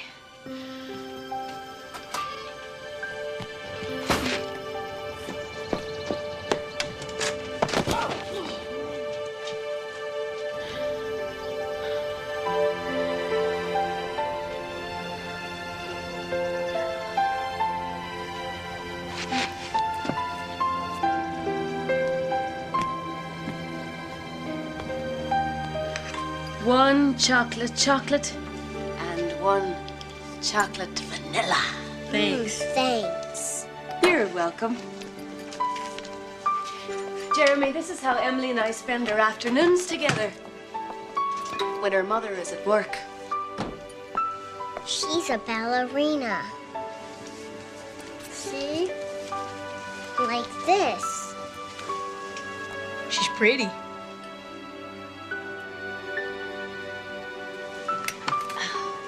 Do you have any brothers and sisters, Jeremy? No. We're gonna have a little girl, but she never got born. I don't know, I guess it'd be kind of cool to have a little sister.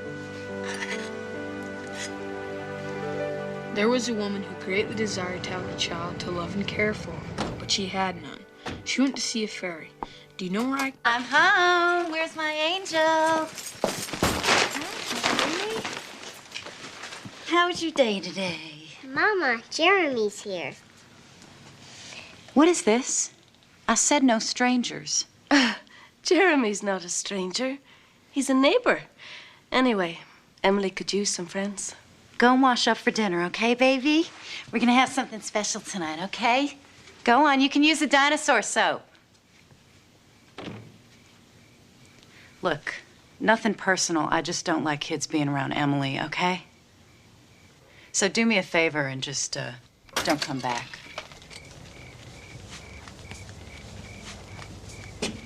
Sorry.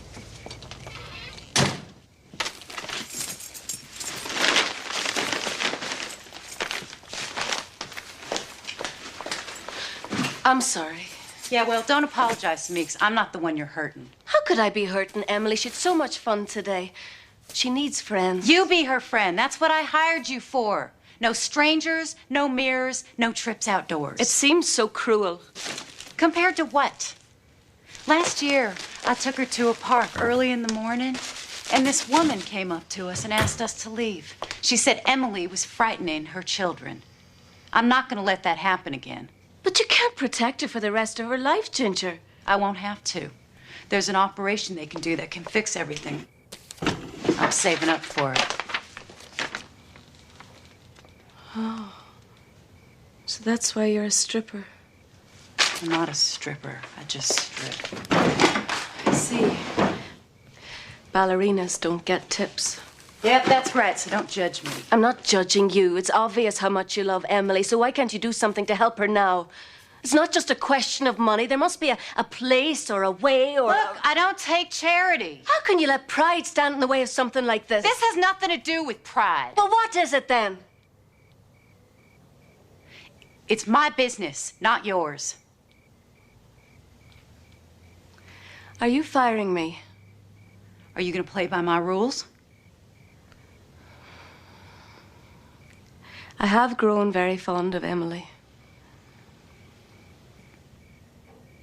12:30 tomorrow? Tomorrow.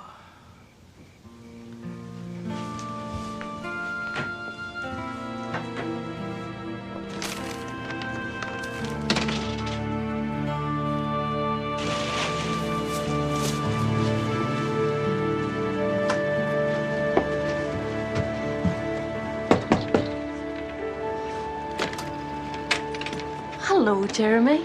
How have you been? Pretty good. I know I'm supposed to stay away, but I've had this book since I was a little kid, and it's pretty beat up, but I thought... Come on in. Okay.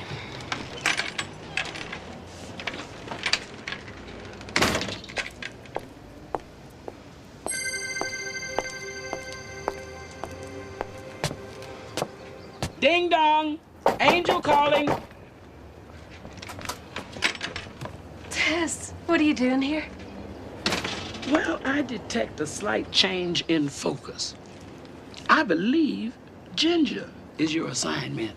And how are you going to get her trust if you keep disobeying her rules? Oh, they're terrible rules. And Ginger is totally unreasonable. Oh, she's got her reason, all right. You quit worrying about the problem and start finding the solution. And I wish you hadn't brought that boy in here. He was not in the plan. No, sir. Well, maybe the plan should change. Well, who do you think you are, Miss Wings? The last time I looked, I didn't see any bumper stickers that says smile because Monica loves you. How can anybody expect me to stand aside while Emily needs help and her mother won't give it to her? I think the reason I'm here is for Emily and not for Ginger. Dangerous waters, baby. Just because you don't like the horse, is no excuse to start changing ponies in midstream. I never said I didn't like Ginger. Oh, you didn't?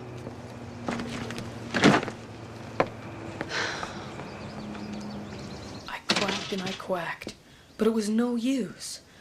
Let me see the egg. Yes, it's a turkey's egg. Leave it alone and teach your children to swim.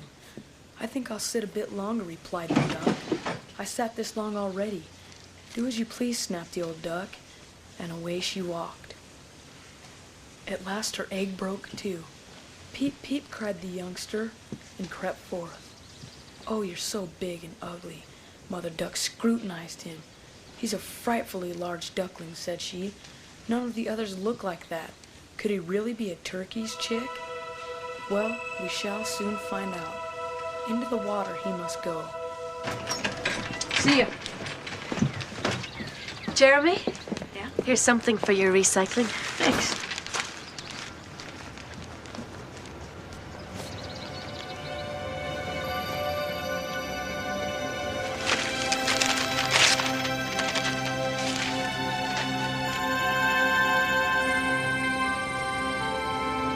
I'm not scared. I just gotta do it, so that's all.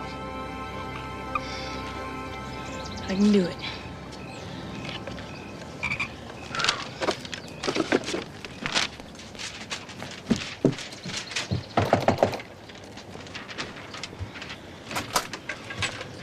Don't get mad, okay? I just want to show you something.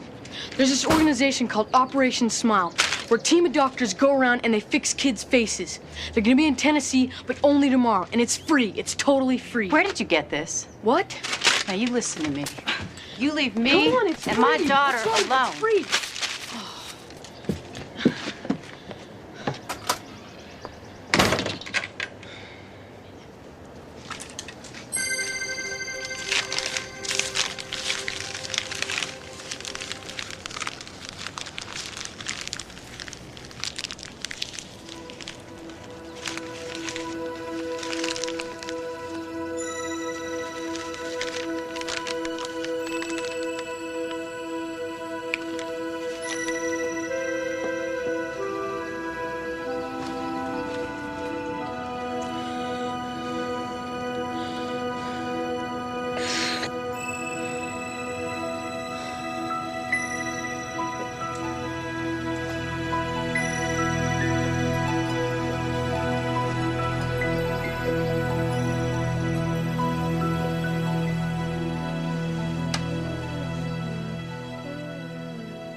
Come here. Come on. Come on, come on.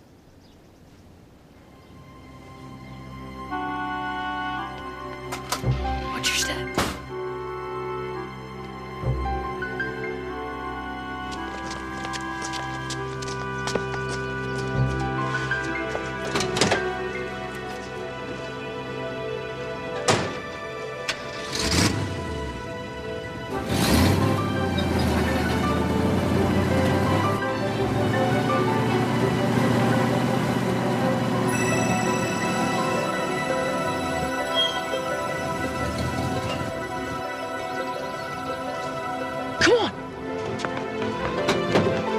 Samuel, what's going on around here?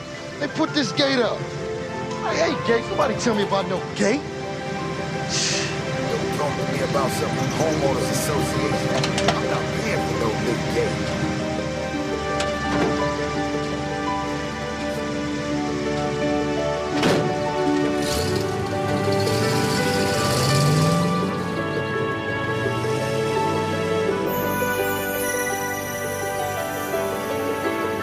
Please watch over them.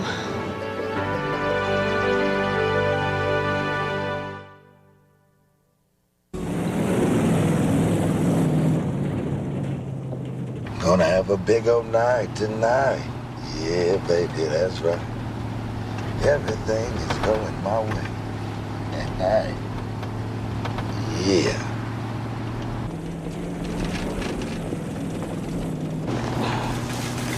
What I got. This is yogurt. It's not as good as ice cream, but ice cream melts. Nashville's a really big place. My friend Albert says it's like heaven, but with only better music. Albert's your friend. How come we're riding back here? Well, Albert doesn't like passengers. Besides, we need to get to Nashville to get that operation. What's an operation? It's a thing they do to make you look like everyone else. Like you? No, not like me, like you. Kinda, only different. See, you'll be going to school and, well, people who are different that go to school get teased a lot. I was different, so I got teased a lot.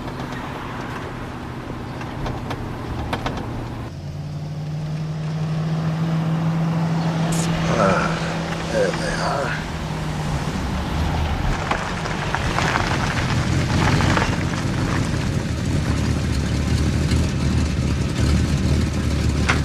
Get down. Hello, gentlemen. Here we go.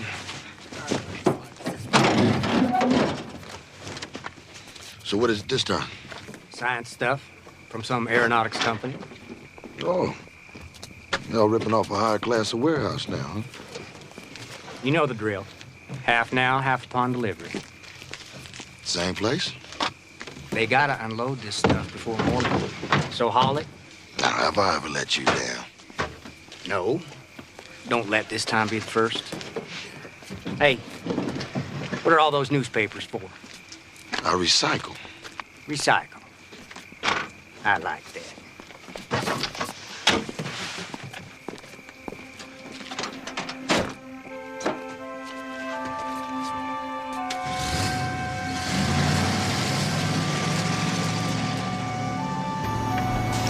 It's a close one. Next stop, Nashville.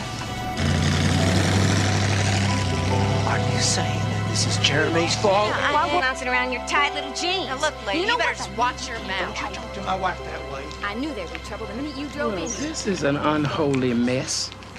You see what happens when you start messing with the plan? What possessed those children to jump on that truck? Well, I guess I got some cleanup work to do. It's nice to know you're needed.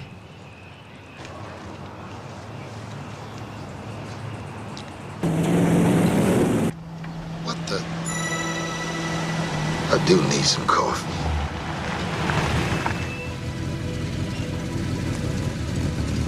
Woman, what are you doing out here on this road by yourself? Car broke down. I can see any car out here. Well, you almost didn't see me. You need some coffee. Yeah, I suppose that's so. Well, are we riding or talking? Units, all units, issuing in all points for 2 children aged 11 and 5. Description to come. That's a police scanner. Yeah? Well, what does a law-abiding citizen like you need to know what the police are doing for? This is a Christmas present from my Aunt Sally. Mm-hmm.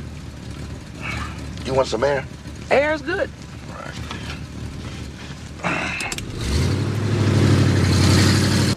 Like little music? Good music. It's 5 minutes to 7 here on WKRS, Bowling Green, Kentucky's #1 music station. Kentucky? What's Kentucky? It's a place way far away from Nashville. We're going the wrong way. Gotta check this out. What the?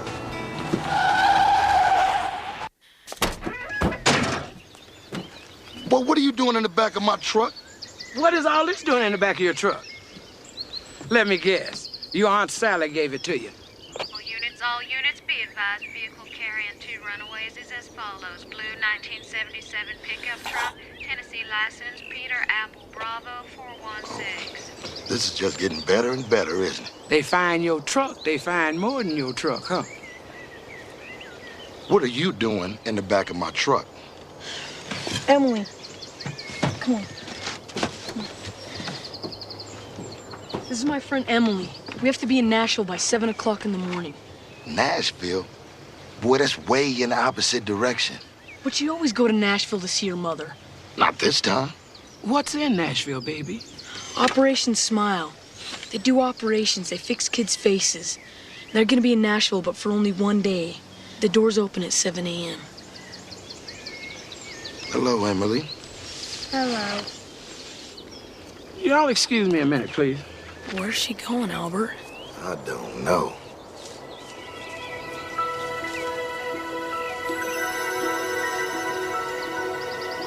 Father, the plans are changing faster than this old angel can keep up with. You tell me what you want me to do. I really do need my coffee.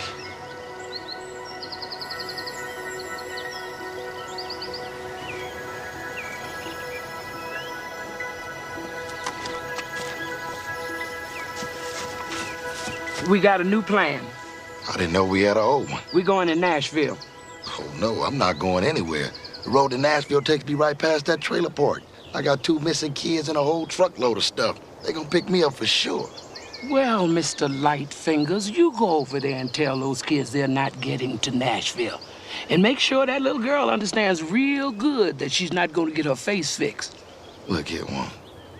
If I thought that I could get them kids to Nashville without ending up in jail, I'd do it. A righteous man would do it anyway.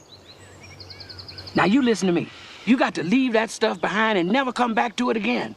Can't do that. What are you, crazy? You have no choice. You get on the road, you will be caught. All the roads are blocked. Now, how do you know all of this? All units be advised the Highway Patrol has set roadblocks up in the tri-state area. Special attention to roads leading to Nashville. What the name and glory? You watch your mouth. You're a man on the wrong road. And due to a series of unusual events, you have a chance to make amends. And since I have this on very good authority that this opportunity is never coming your way again, may I suggest that you take it and shut your mouth and help me get them kids in that. What the? Come on, let's go. Where did that thing come from? Who are you? I am an angel. No, that may be. That just may be. Come on, kids, now hurry up. Get in the balloon. Come on.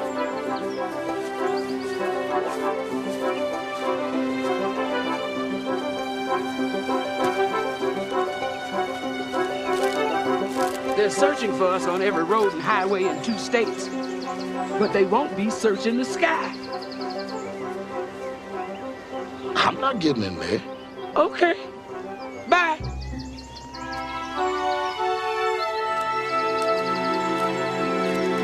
Okay, I don't want to seem too hasty now. Now tell me, how does an angel get this thing to fly? You turn it on.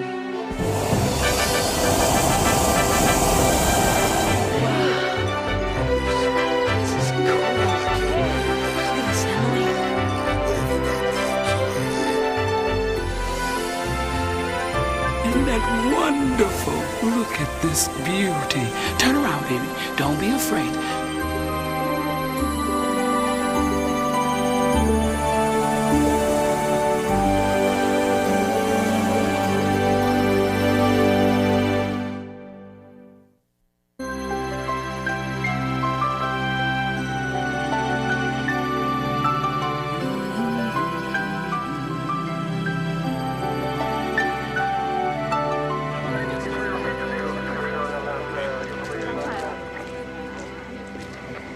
You have any idea where they might be? I don't know where they went. I didn't know Albert Turner at all. You'd have to ask them. Thank you.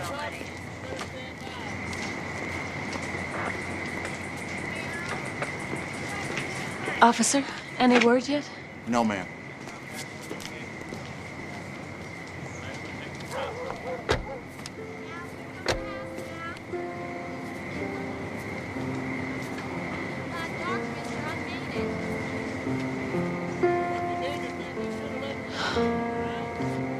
I know that not telling is just as bad as lying, but I really want Emily to have that operation, and if Ginger doesn't like it, then...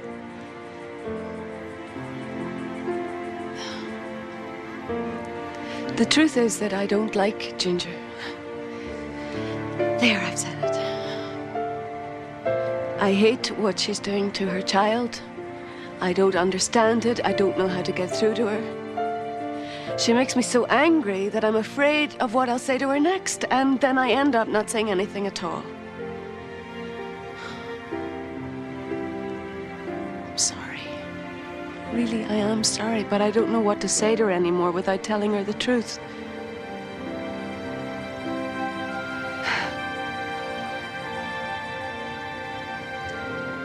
And the truth shall set her free. Ma'am, are you all right? Yes, I'm just fine. I understand you were the babysitter. I am the babysitter. But do you have any idea where we might find them? Nashville. Thank you.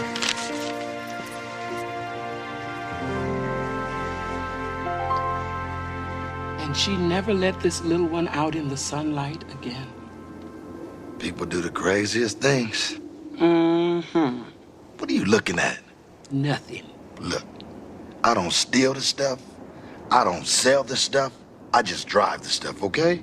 Who do you think you're talking to? Do you think the Almighty is stupid? I'm going to tell you something. God raised this balloon, and He's able to raise your standards, which I might add could not be any lower. All you have to do is get in and hold on. Am I getting through to you? Look, Nashville. Look, baby, Nashville. Nashville? Look at the sunrise.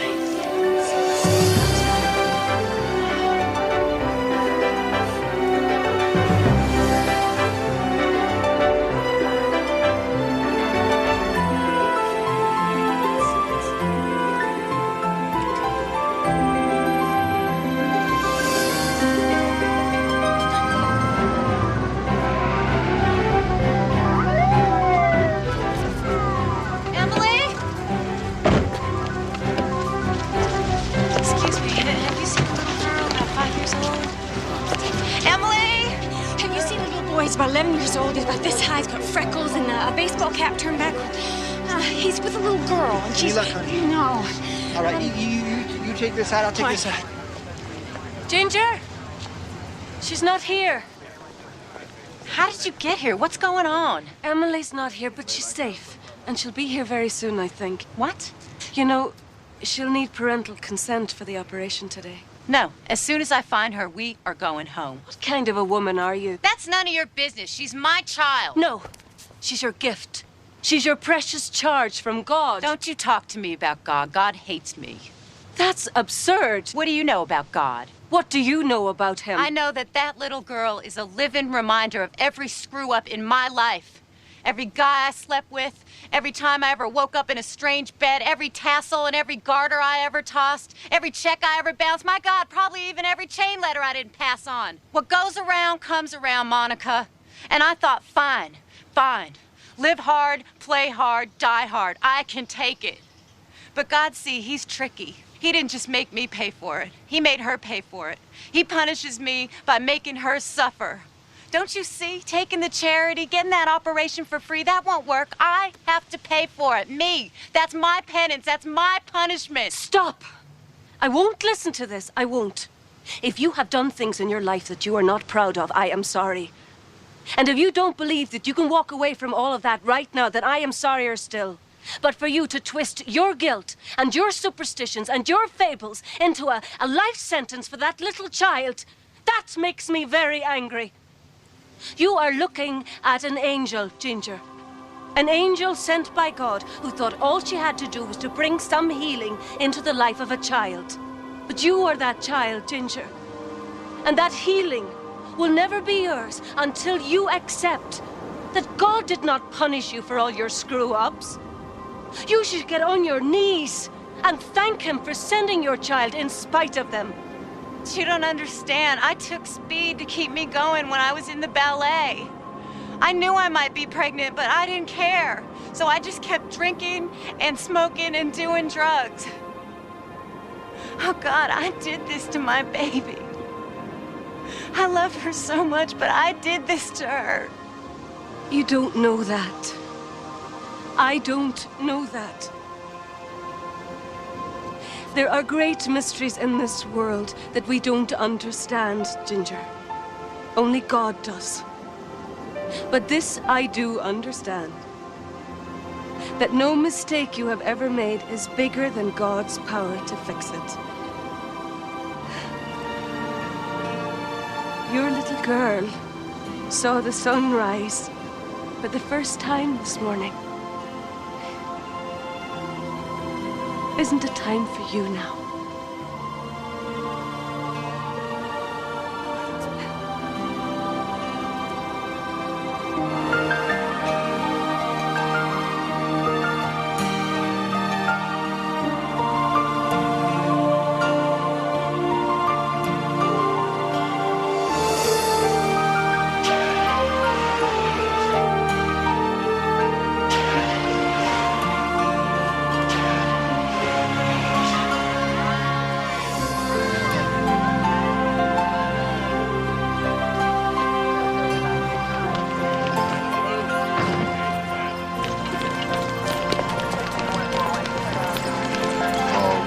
You leave this to me. Hands up, everyone just stay put. Hold it, officer. Don't get excited. I'm going to explain everything very slowly. Emily. What the heck did you think you were doing? You're a sick boy. You made us crazy. You have your inhaler with you? Chill, Mom. I don't need it. I'm okay.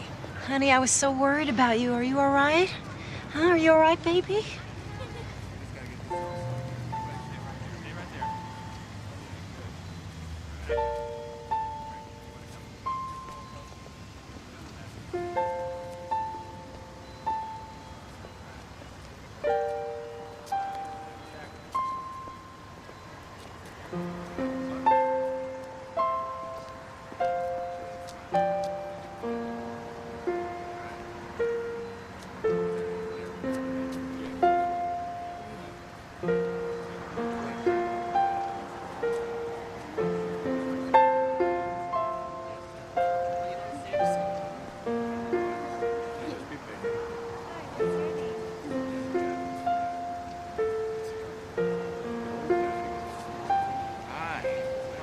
How are you?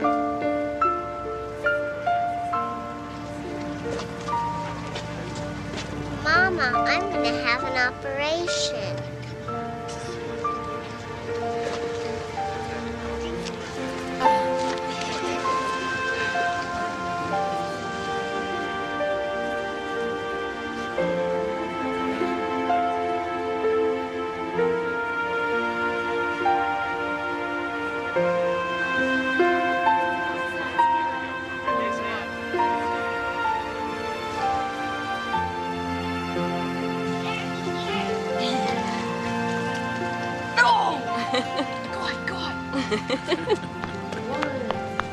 Oh, I couldn't help it. I just had to see how she's doing. Well, your problem is that you get too emotionally involved in your cases, which is one of the things I love most about you.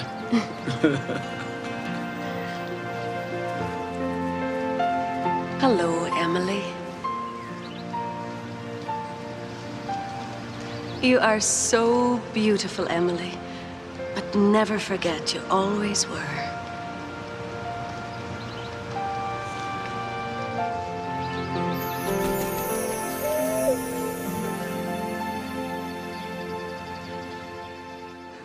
A child's smile is something to cherish and share. 3 of the children who appeared on tonight's episode have since received free reconstructive surgery through Operation Smile. Touched by an Angel would like to thank the surgeons, volunteers, and CBS for making these wonderful miracles possible. For more information on Operation Smile, you can call 804-625-0375.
12:59, just in time. Good afternoon, Chamberlain Bank.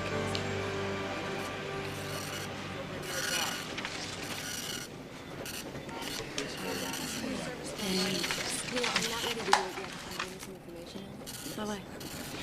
Next, please.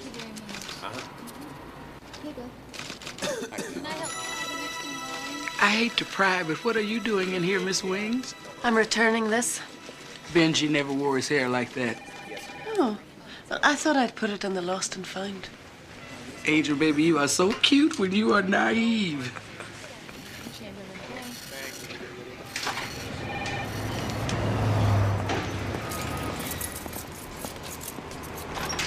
All right.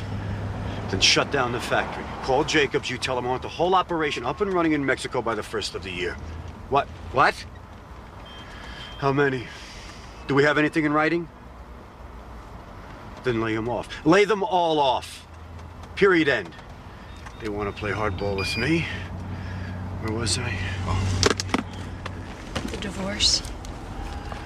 No divorce, Elizabeth. It's not a good time. I'm in delicate negotiations. I'm sorry it's inconvenient for you, Max. I hate to interrupt you with something as petty as our marriage while you're busy ruining other people's lives.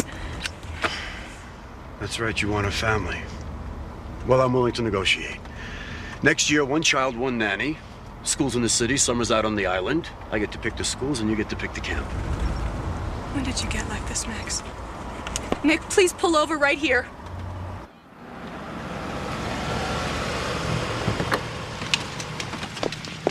Elizabeth, think about what you... I am not gonna stand here and beg for your love, Max. And I will never let a child of mine beg for it. It's over.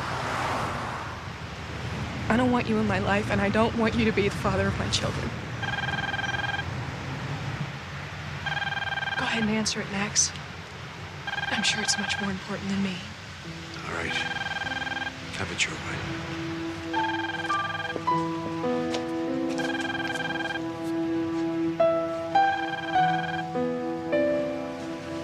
Let's go, Nick. You're late.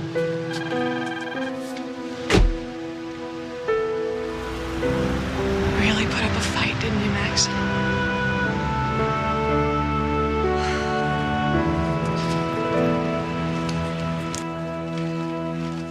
Excuse me, did you lose this? No. Watch yourself. People get very strange when it comes to money. I don't know why they put so much faith in that little piece of paper.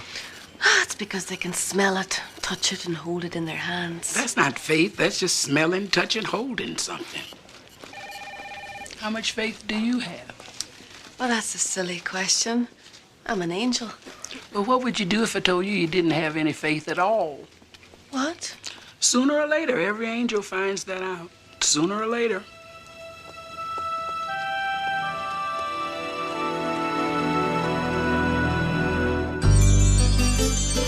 When you walk down the road, heavy burden, heavy load, I will rise and I will walk with you. I'll walk with you till the sun don't even shine. Walk with you every time. I tell you, I'll walk with you. Believe me, I'll walk with you. I'll be right with you.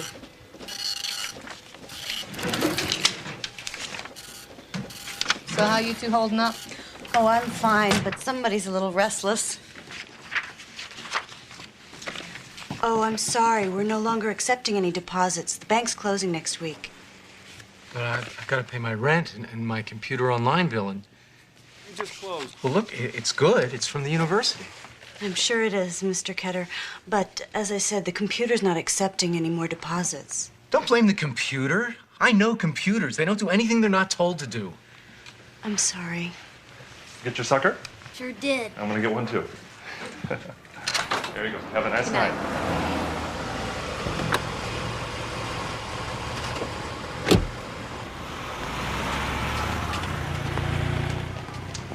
Evening, Mr. Chamberlain. Mr. Chamberlain. We've been expecting you. Follow me, please.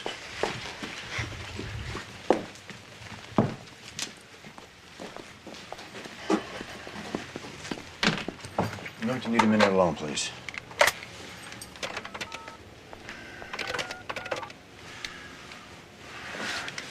Chamberlain for Barger.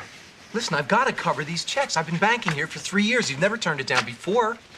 Isn't that funny? A bank turning away a customer's money. Well, maybe not funny, but certainly slightly amusing and an ironic sort of... Listen, I've got to cover these checks. I'd like to accommodate you. What we can do is give you a cashier's check, but there's a fee. I don't want to pay a fee. What is the matter with you? I've never gone through this before with a teller. Please step aside. I'll get the manager. And Howard, I want you to pull out the prenuptial, take a look at it, and get back to me. Get back to me. Mrs. Crespo, I'm ready. I want the monthly report, gross and net. Absolutely. I have it all here. Excuse me? Well, if you'd like, we can take a look at this in the other office. The vault, I'm already late. Oh, all right. Very good.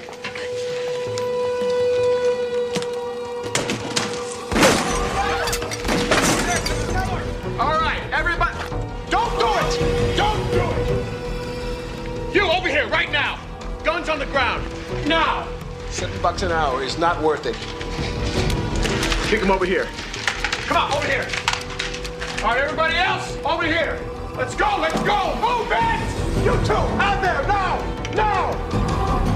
What is this? We got all day? I want everybody on the ground. With your hands on your head, especially you. Oh, you didn't have to do that! Shut up! Ladies, do you mind? Grab some rug, baby.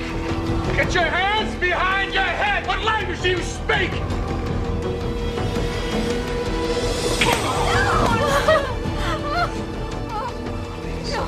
If I let you stand, I gotta let everybody stand. Well, this is as close to the floor as I get. All right. No one moves. No one gets hurt. Keep that in mind. There's gonna be a quiz later. Excuse me? Get back down! You don't want to shoot me. There's a part of you that doesn't want to do this. You know, you're right. But there's a part of me that does. Now sit down! I'm not afraid. Everybody's got to be a martyr. Okay, well, maybe you wouldn't mind dying, but how would you like it if I killed her? Oh, no! No, please, don't. Come on, get out. It's gonna be all right. Any more heroes? You can have the money.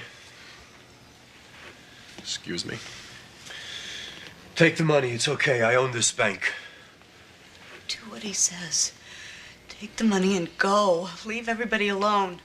Well, you know, that was the plan, sweetheart.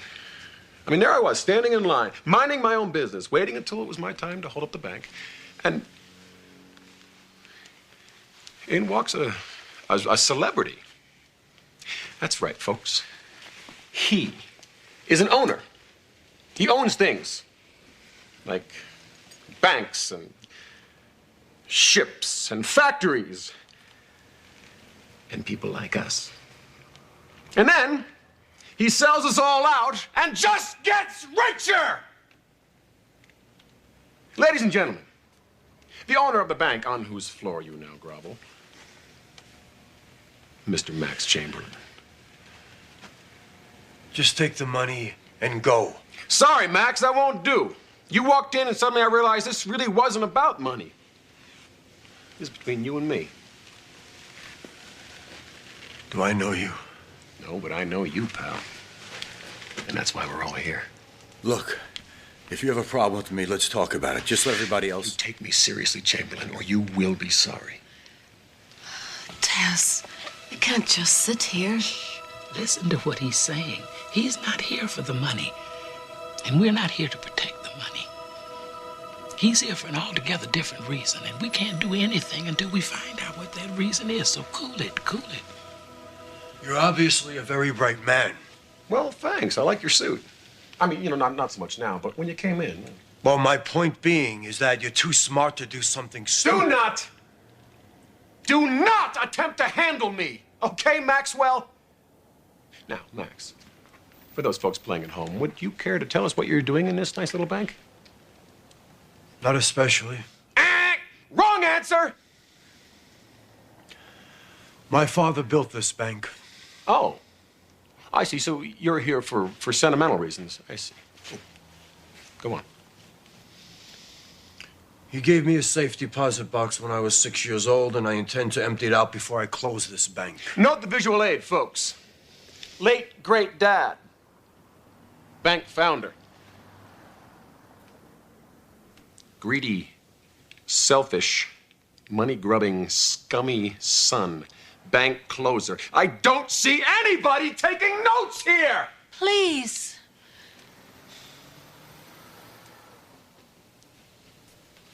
Now, Max, I got plenty of time. I, for one, would love to see what's in that safety deposit box. And get to know you a little better before getting a little ahead of myself. Who else would love to see what's inside Daddy's deposit box? Who wants to be class helper? What does this have to do with anything? A volunteer!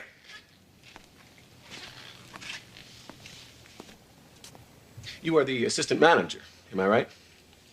You have the keys to the safety deposit box. Is that right? Now, for the jackpot, will you give them to me?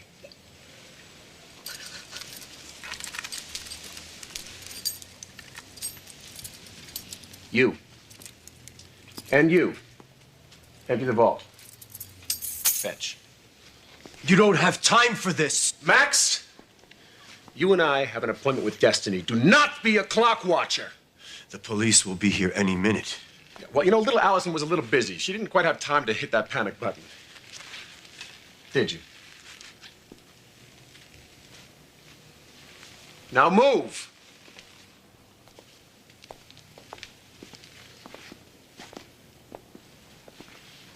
Okay. One more volunteer. You. Big mouth. Go help me clean out the vault. And if they don't do exactly what I say, you can talk them to death!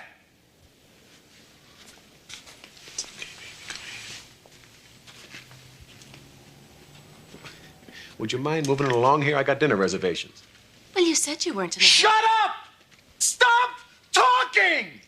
Go, baby, go. Just go. Just go. Go. Go.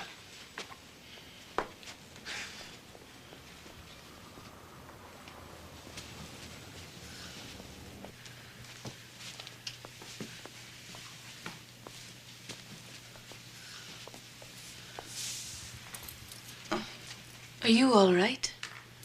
No. Come on, people! I don't want to lose my table!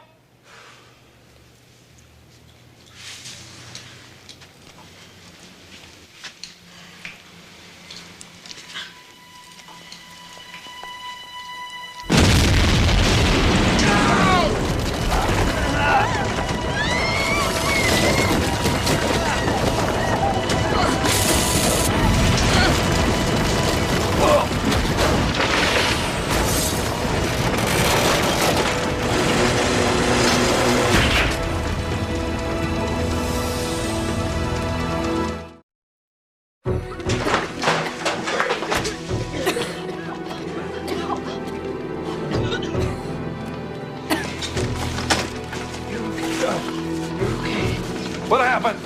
Maybe it was an earthquake. Earthquakes rumble. This exploded. Whatever it was, it's over. All right, everyone just keep still. Oh, you can't be serious? The whole world just blew up and you're still trying to do this? I'm not trying, I am. Now shut up. What about Allison?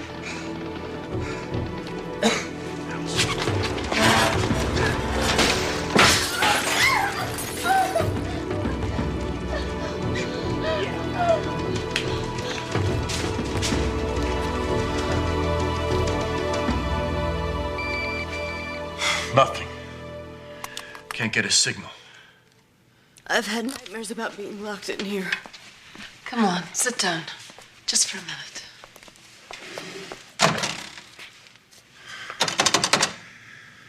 Phone's dead. Well, at least we have air. It's not so bad. You know, you're right. We could be on that side. With that lunatic. Okay, people, let's go. Down here. Come on. Let's go. Move it. Come on. Let's go. Let's go. Step right up. Everyone's a winner. Come on. Come on. Move. Don't be shy. Move it. Move it. Move it. Gonna move a mountain here, huh?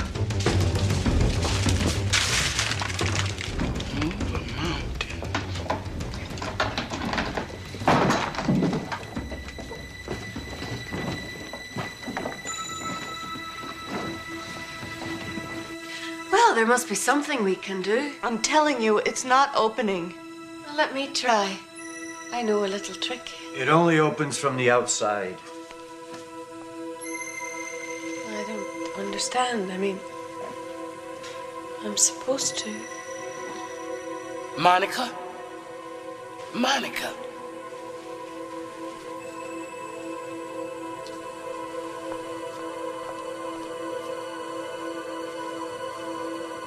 Don't worry about what you can't do or why you can't do it, baby.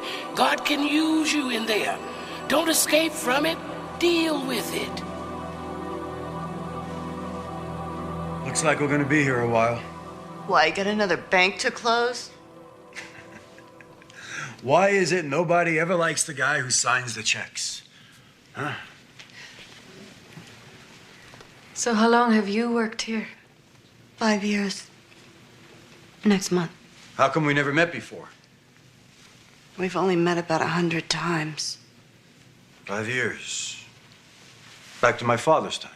I liked your father. He knew my name. Doesn't surprise me. My father had a soft spot for people. He was a good man.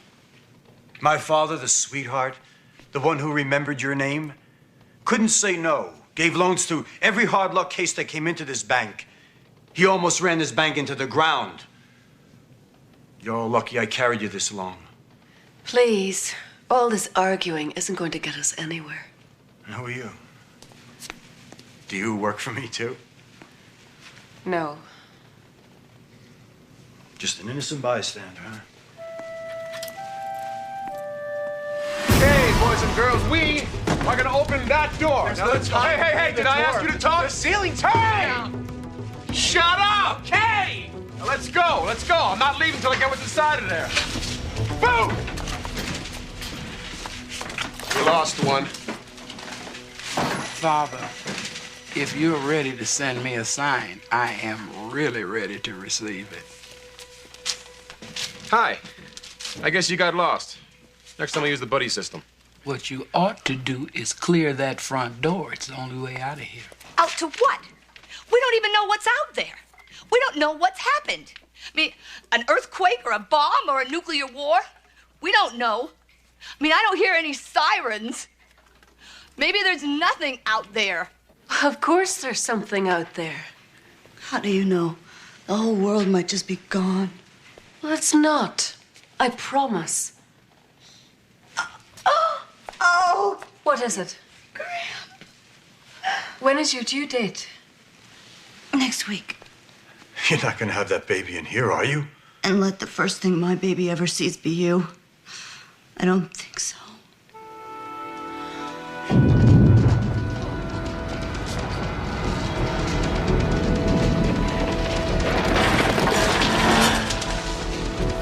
This whole building could come down on us. We're not leaving those people in there. When did you grow a heart?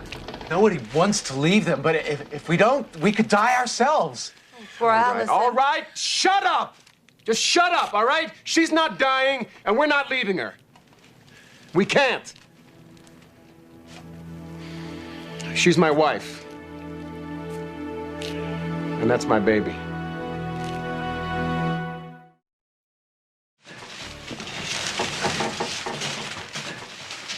Is that pregnant lady in there?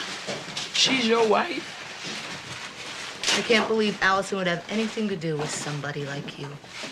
Yeah, well, you know, I didn't start out being somebody like me, all right? Somebodies like me aren't born. They're made. And then they get replaced by a computer. Well, the Lord does work in mysterious ways. Why don't you get your mysterious ways moving, lady? Lord, give me patience and give it to me right now. And satisfaction soon.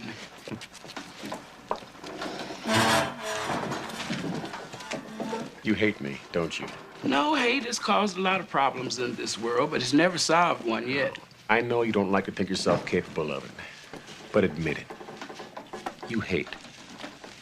You sound like an expert on the subject. Oh, yeah. Yeah, but you see, I'm selective. I only hate one man, the man in that vault. Mr. Chamberlain? What's he ever done to you?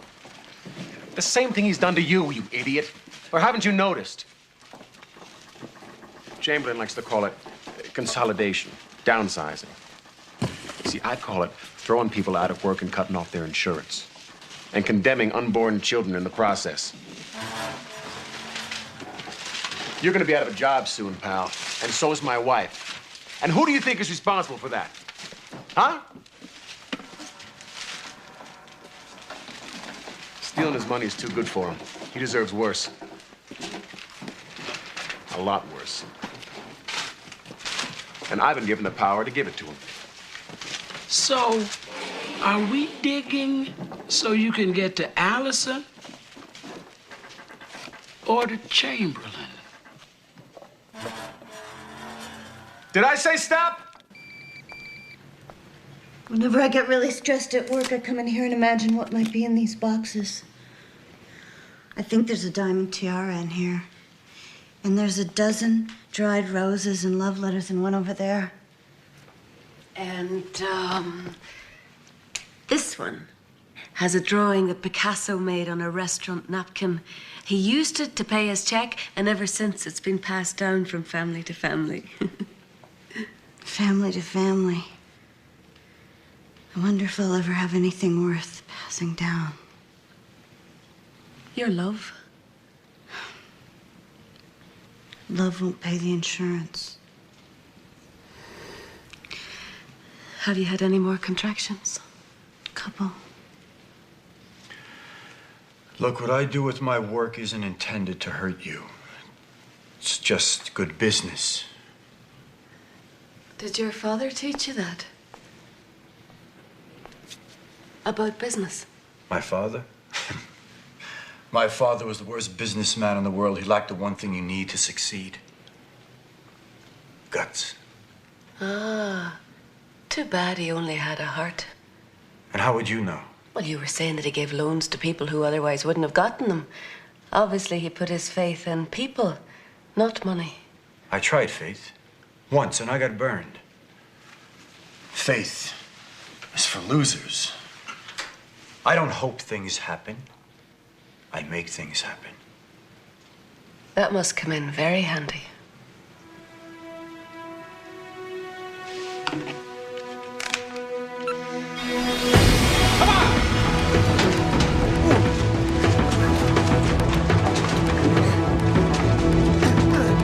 It's locked! Hello, are you okay? Hello in there! What's the combination? I don't know. Only the manager knows. It's got to be stored somewhere. Don't know. I wonder. It's got to be in the bank's computer. There's an encrypted password, but it's got to be in there. I can access it on my computer, break the code, and open the vault. Hold it! Hang on a second. Would you rather shoot me? All right, go. Everyone else stay put.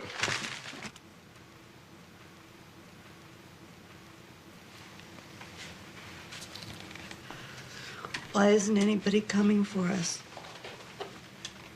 Everything's gonna be all right, you know. Yeah, that's what people always say when they don't really know. You're gonna be fine. Everything's gonna be okay. Trust me. That's what my husband always says. Trust me. What's your husband like? Tell me about him. He must be very worried about you. He said I could trust him. He never said it was gonna be like this. He said nobody would get hurt. Who's your husband?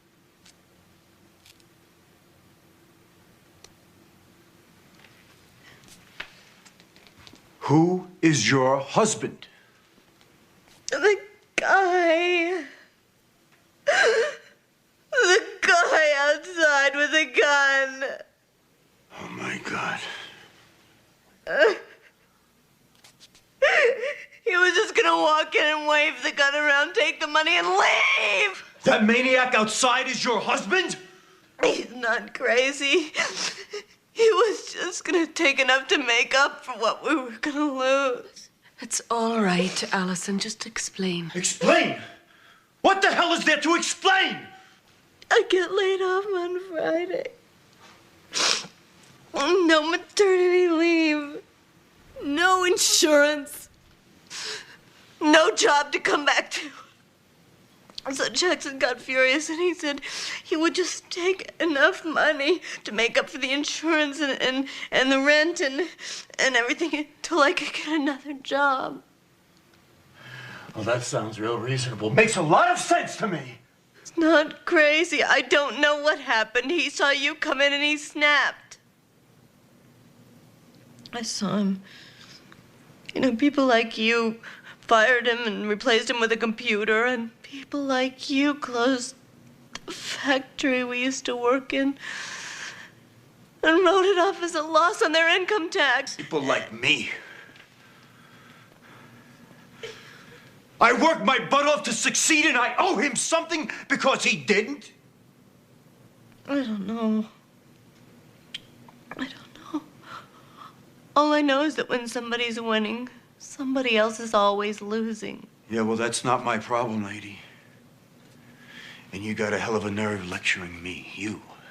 And your psycho husband take a bank full of people hostage? God knows how many he's killed out there already. If we hadn't been locked in here, he was going to kill me, wasn't he? No. Wasn't he? No. Don't lie to me, wasn't he? I'm not lying. Please. Don't lie! Please stop it. I'm not lying. Please. I don't know what happened. It wasn't supposed to be like this. He was just gonna get us even.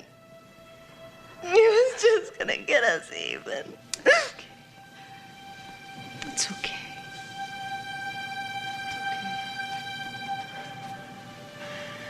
Well, your husband is gonna get a lot more than even.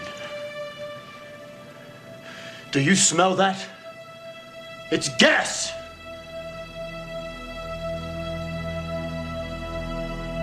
He's gonna kill us. All of us.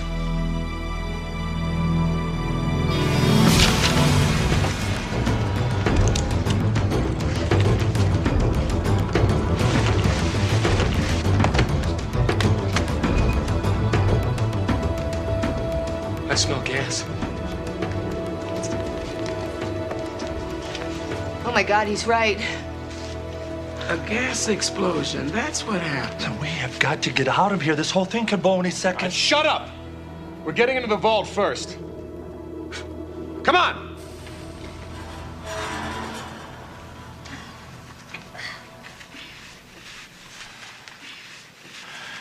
In an area this confined, it won't take long. If I die, will my baby die too? I don't want my baby to die. Shh, it's going to be all right. Oh, please, if you say that one more time, You'll what? You'll kill me? Would you rather I believed that it wasn't going to be all right? I'd rather be realistic. Oh, I forgot. Faith is for losers. That's right. Those who can do and those who can't make up something to believe in. That's why I don't believe in anything. Sure you do. You believe in power and money. Well, what good are they to you now?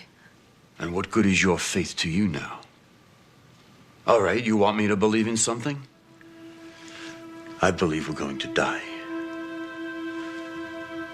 That's what I believe.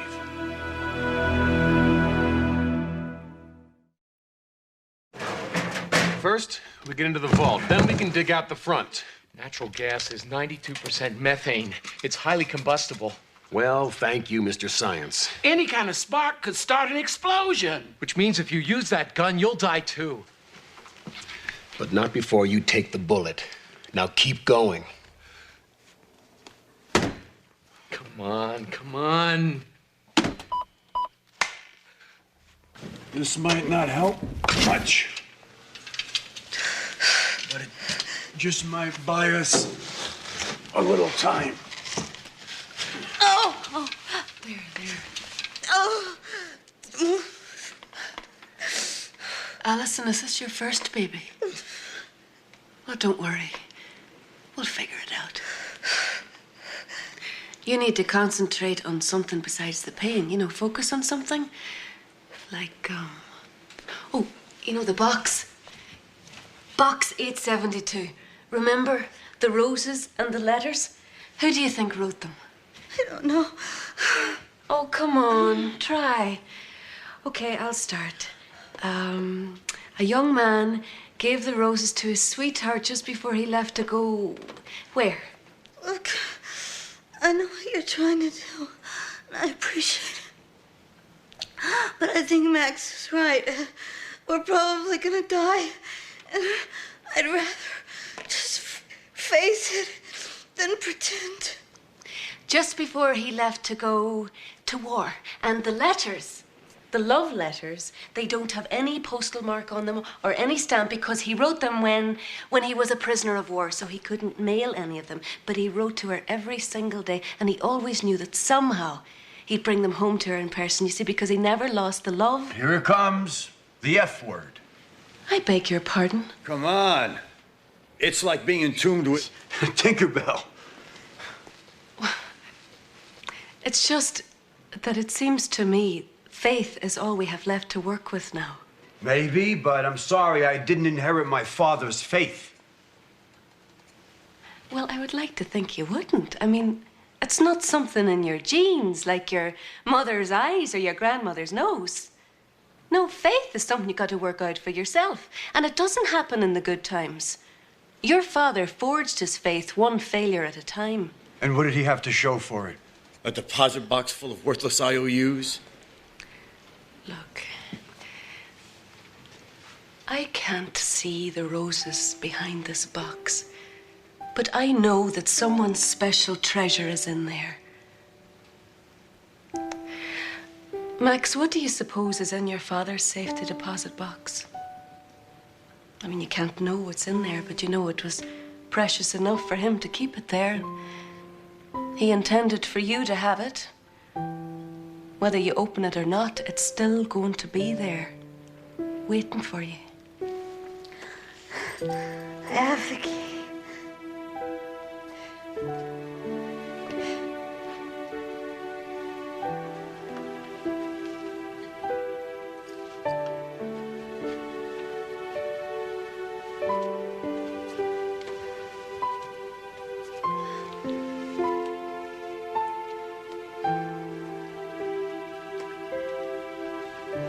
Box, number 1.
I'm working as fast as I can. The possibilities are endless. If you knew anything about mathematics, you would know that.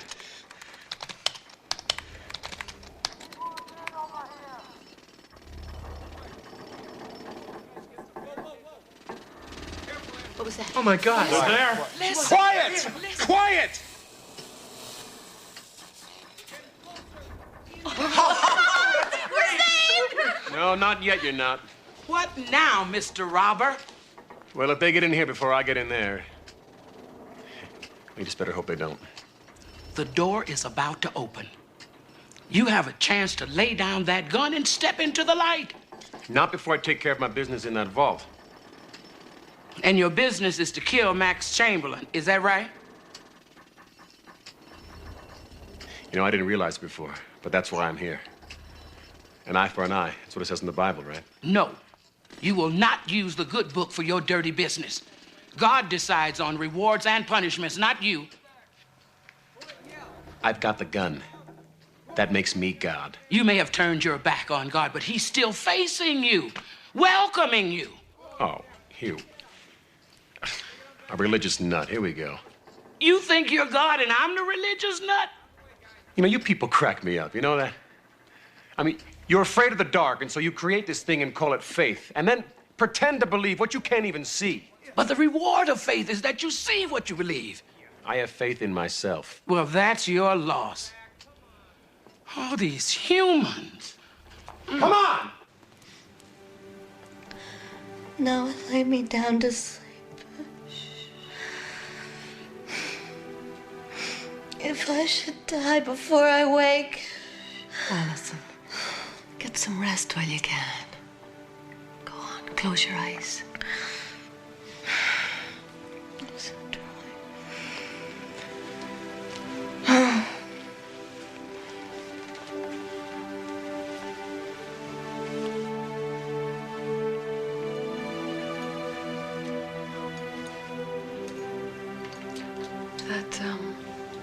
That picture in your pocket. What is it?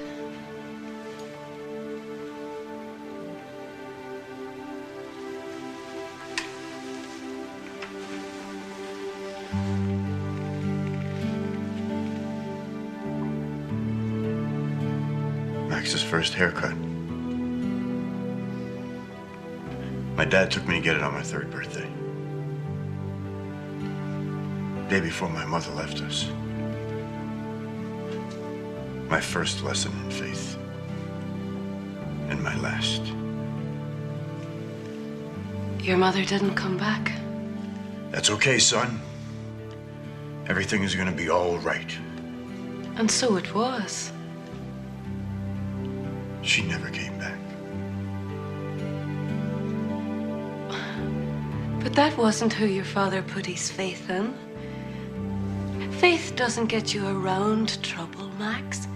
Faith gets you through it. In my business, your father's what we'd call a man of God. And what business would that be? I'm an angel. We recognize these things. My God. An angel. You've been locked up in this vault too long. An angel. Now I lay me down to sleep. Pray the Lord my soul to keep. But your father didn't say if I should die before I wake. Did he, Max? What did your father say before he tucked you in each night? What were the words of faith that he wrapped you up in before he said goodnight?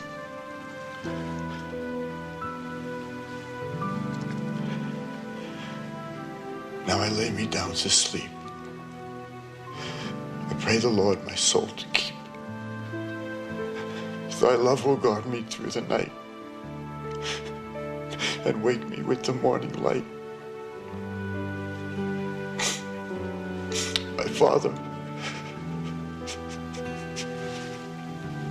he always believed there'd be a morning light.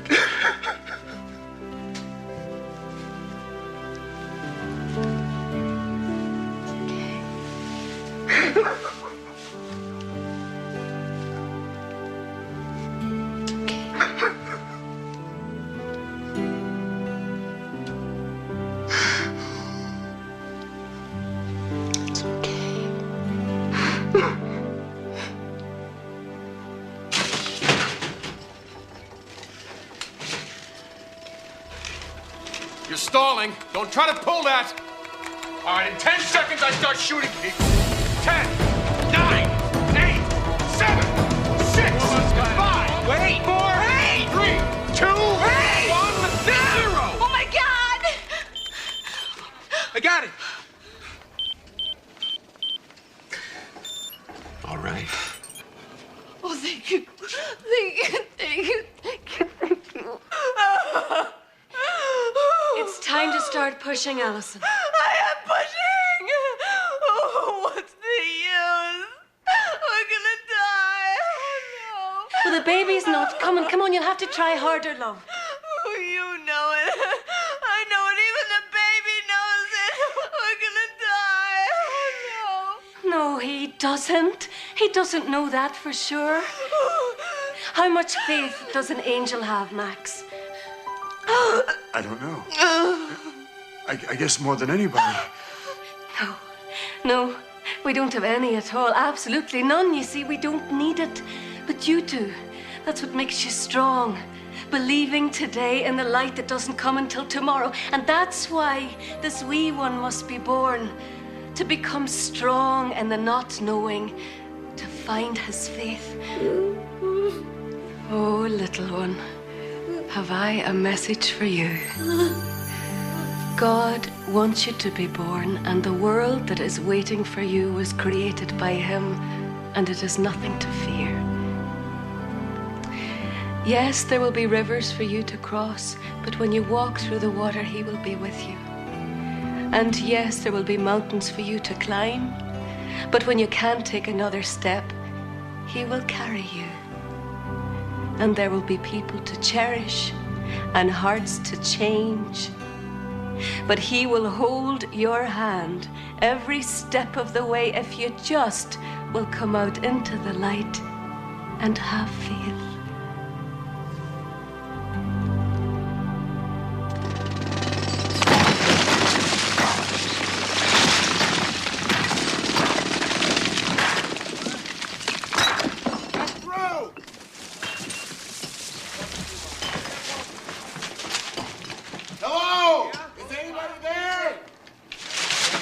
Look, there's nothing else that we can do. Can we go now?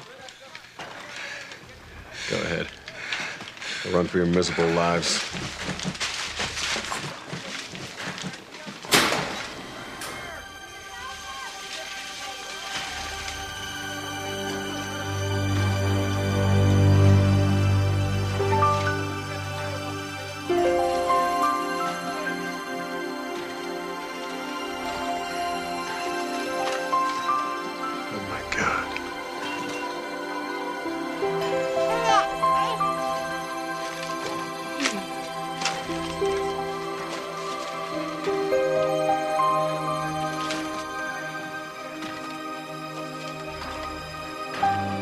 I got news for you, pal. Neither one of us is God.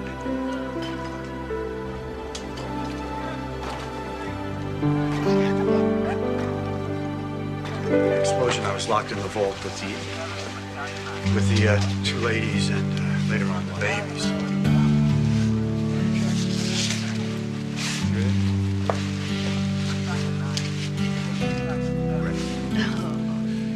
He's beautiful.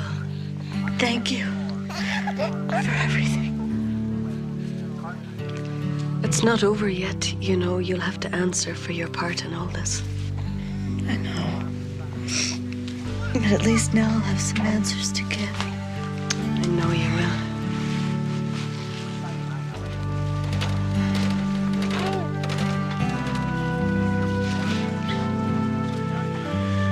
Do you think they can rebuild this?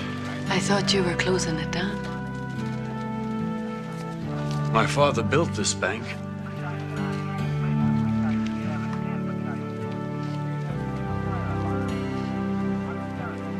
Maybe someday I'll have pictures to put in box number 1.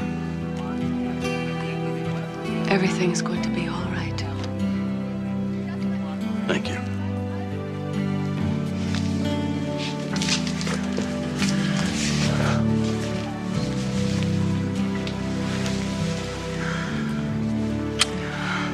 Sorry. sorry. You did real good, Angel Girl. You kept that faith. Or maybe you found it. It wasn't easy. Well, if it was easy, anybody could do it. Come on.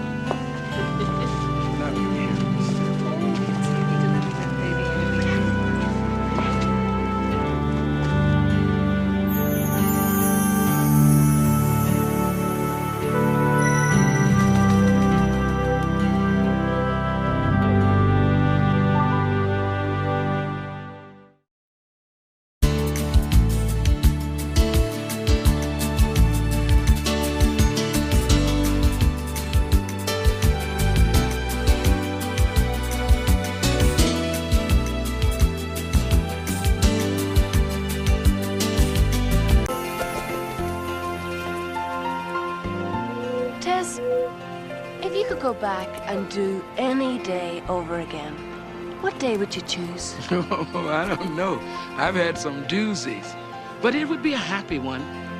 And definitely sometime after the discovery of chocolate. Do you ever notice something about humans? If you ask them if they could go back and live any day over again, what do? They always want to go back and fix something. As if they knew the precise moment when something went wrong. But sometimes you do, baby. Sometimes there's a day that you know as sure as the sun changed your life. And then life gets to be more precious because suddenly you know you're not going to live forever. And that's Jennifer. She acts just like she's going to live forever. Nobody lives forever. People like to think that bad things only happen to faceless strangers in the newspaper. I wonder what day Jennifer would go back and change. Oh, that day hasn't come for her yet, but it's coming. Tess?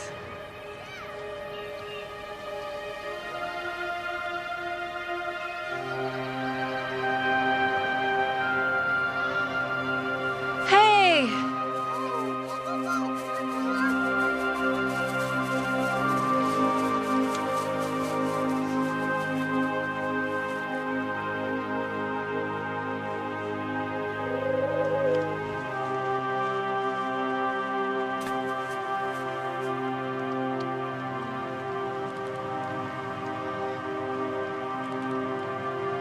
Oh, Tess. They didn't know what they were doing, baby. They just didn't know what they were doing.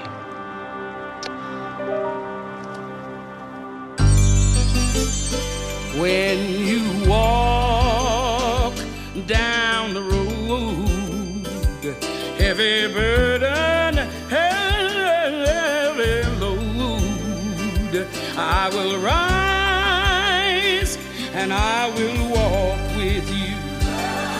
I'll walk with you till the sun don't even shine. Walk with you every time. I tell you, I'll walk with you. Walk with you. Believe me, I'll walk with you. We were just sitting there on the chair talking about something, and they decided to have some brandy and smoke a cigar. And you had a cigarette? I'm trying to quit. Well, whose idea was it? The brandy? I don't know. It just seemed like a nice way to end the night. He said that his dad always did that after a good meal. Something about it being the only thing that his dad ever did that he wanted to grow up and do too. So it was his idea to start drinking?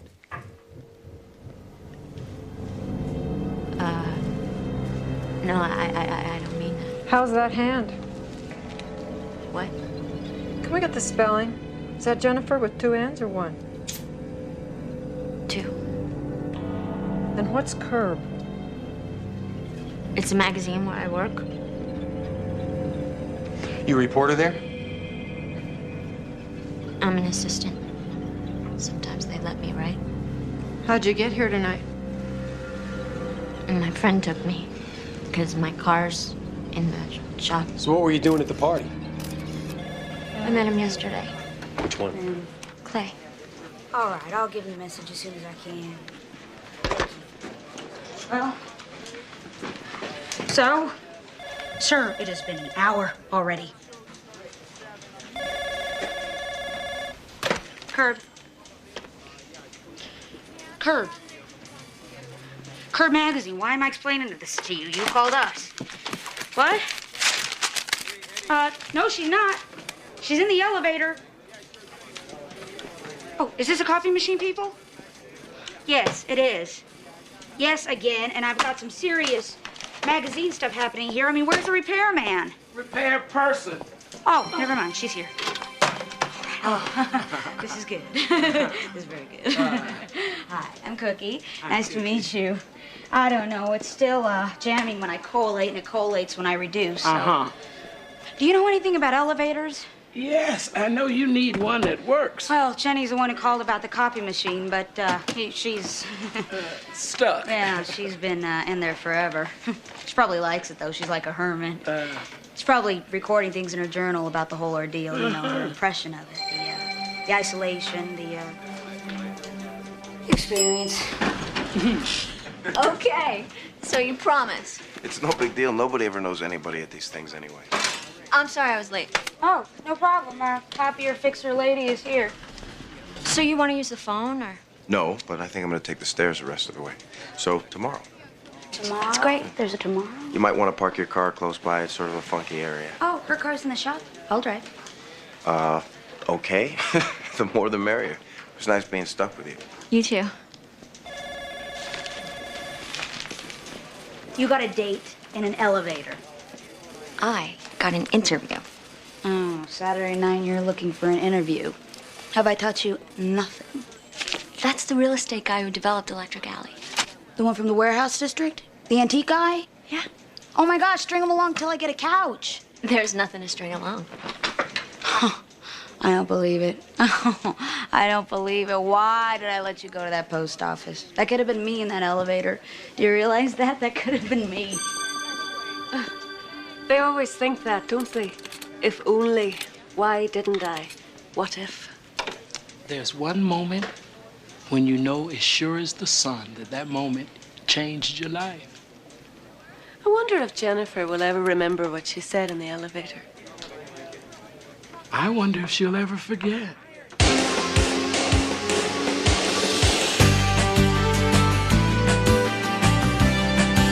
We got here after the party had already started. About 9. And I didn't know anybody here, so I felt sort of, funny. I am so amazed by all of it. This good, this like dim lighting. I got a zit and it won't show. This stuff is so wonderful. Look at this. Oh. Oh, that's it. That's it. This is it. It's a little deco, a little Jetsons. It's me. Yeah, this is perfect. My mom will never want to sleep on this.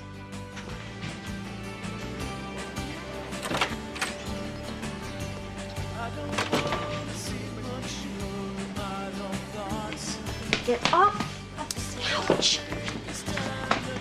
I wonder how we get upstairs. Oh, try the elevator. I'm very happy here. Lead on.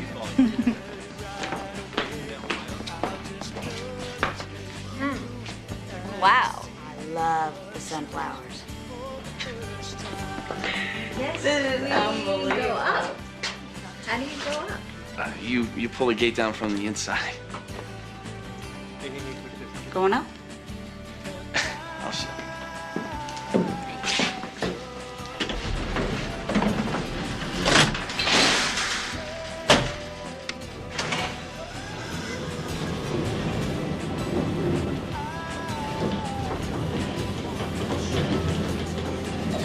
Are you a friend of Clay's?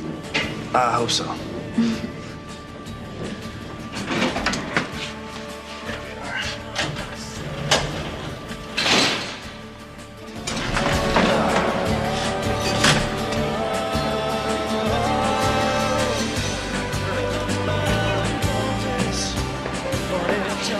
a good time. Thanks.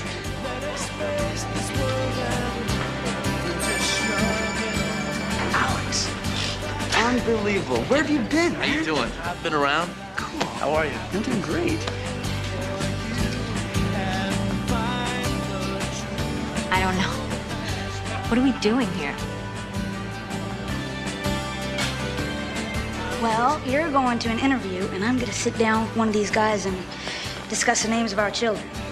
So, if we separate, I'll meet you at the car on Sunday. Bye.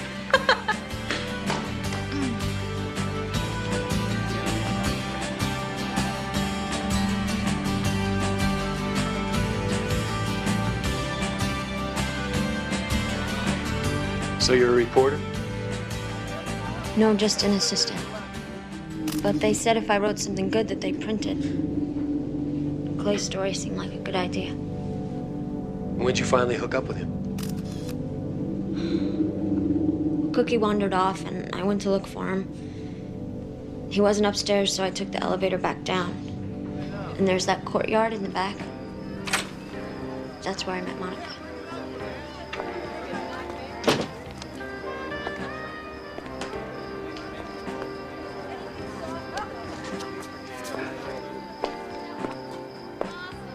Hello. Hi. Sarsaparilla?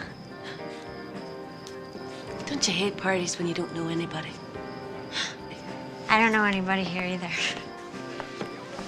I'm Monica. I'm Jennifer. Thanks.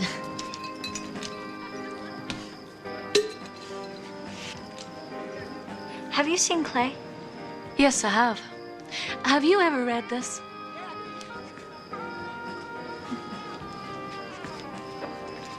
A stone, a leaf, an unfound door. I've always loved that. An unfound door. I mean, how do you know there's a door to be found? I guess sometimes you don't see it till you've just walked through it. You were supposed to be my friend. Well, friends don't... Excuse me. This is great. When I'm gone a couple of weeks and...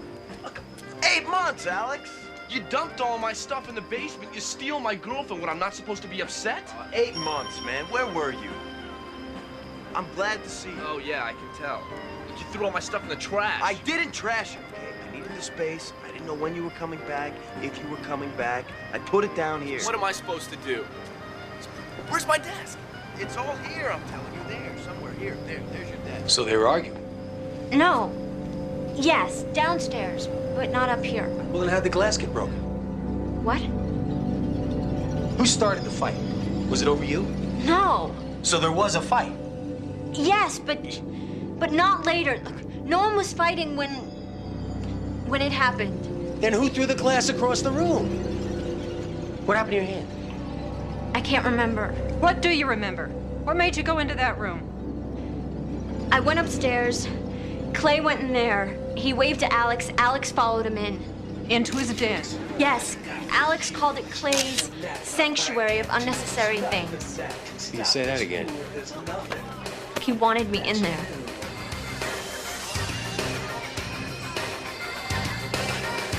I think you're supposed to go in there. Okay. Don't see the point when you get too far.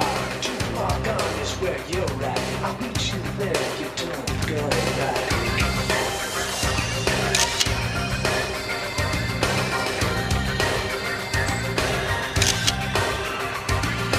Picture this, picture that. Pictures are what hold you back. Picture what you've just been told and rid yourself of what you know.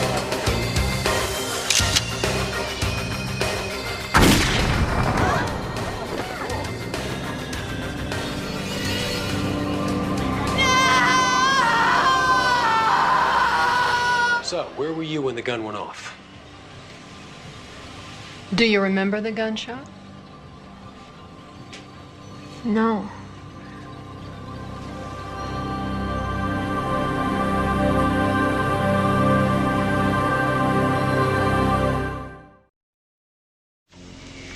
It looks like some kind of a burn.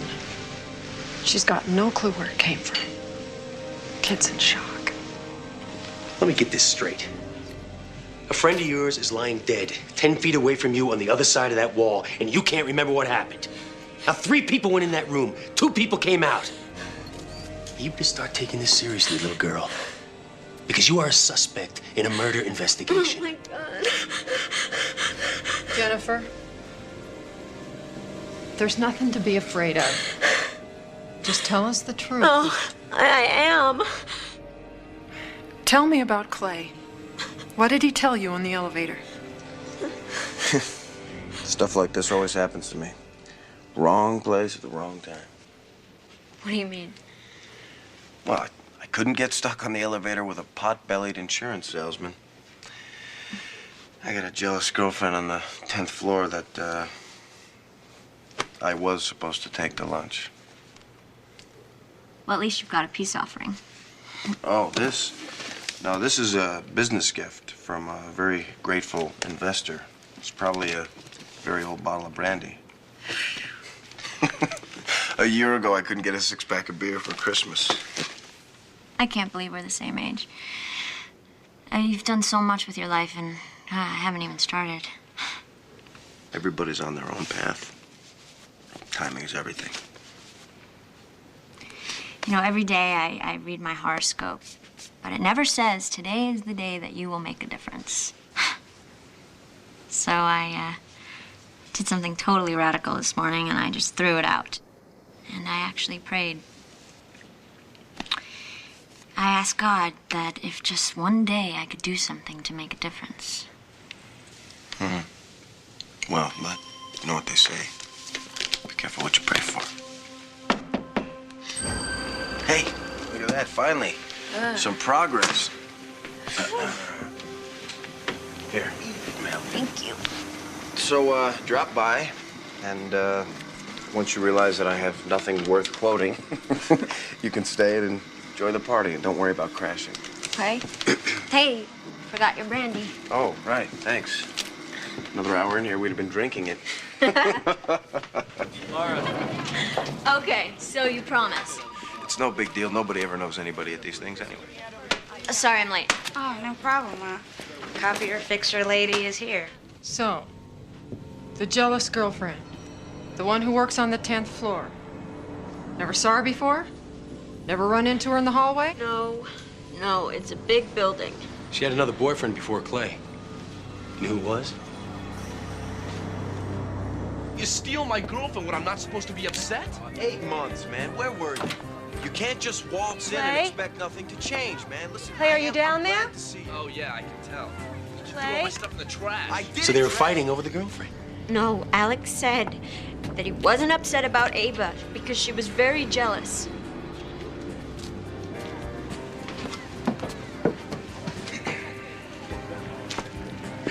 What are you doing down there? Are you with someone? Yeah.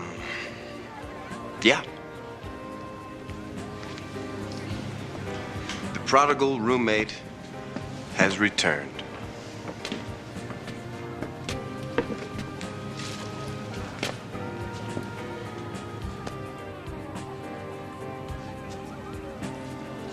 Can you please come up here and help Roger program the CD player?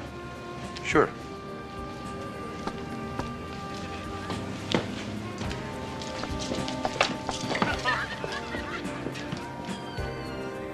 So he shot him over the girlfriend. Nobody shot anybody. Well, I've got a gun in the next room that says different.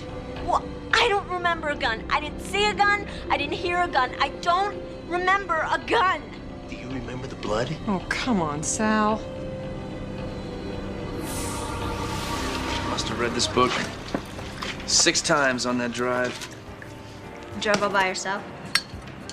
Yeah. You know, I lived here for 2 years. I didn't even know this thing worked. Here.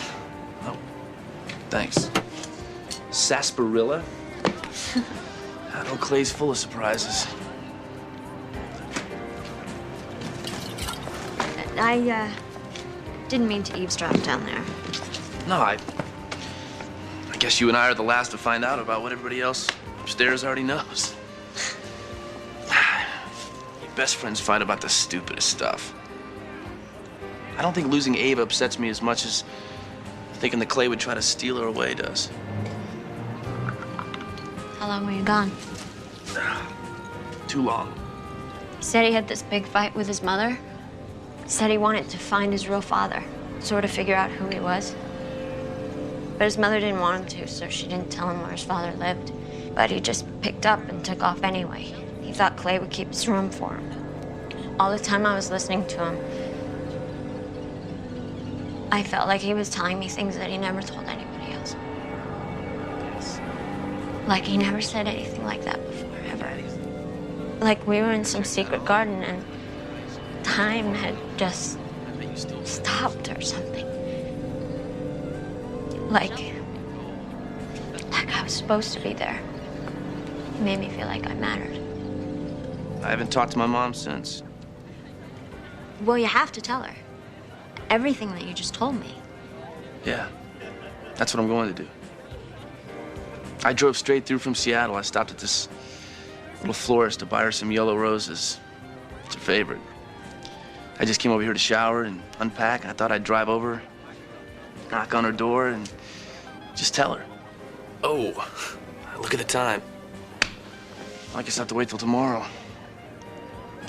Oh, I'm sorry. I'm not.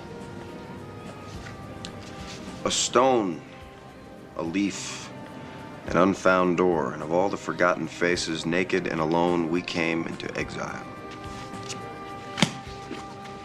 At least you brought my book back. I got a lot of miles out of that book. 55 pickup breakdown on you? 6 times. Oh, you're a jerk. So are you. I had some real good brandy upstairs. Oh, man. Well, you're even starting to act like your old man. Well, do you want some or not? Yeah. Hey, you want to get that interview now? Yeah. Come on. You have to see his sanctuary of unnecessary things. And that's when you went into the, what is it? The sanctuary or something. And about what time was that? Well, he couldn't go to his mother's, so after midnight, I guess. So you had a few drinks with the boys. And that's when all the trouble started. Oh, so you weren't in there?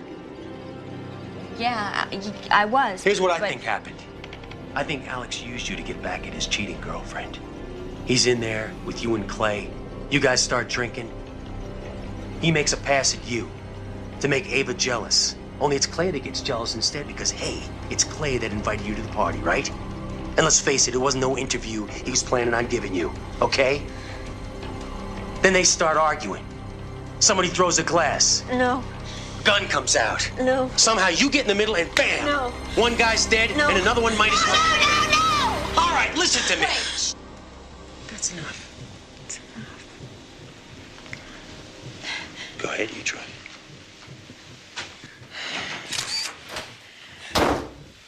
We're gonna go talk to your friend. Why don't you sit here and relax, okay? Oh, one more thing. This Monica you keep talking about, no one talked to her. No one invited her. No one knows who she is.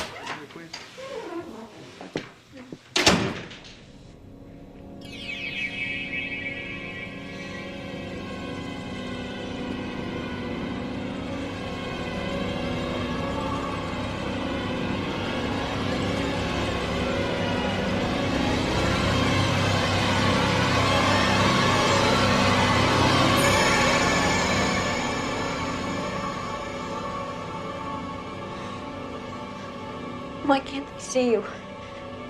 I'm not here for them. Why can't I remember what happened? All of it at once would be too much for you. But you can remember what you need to know. How?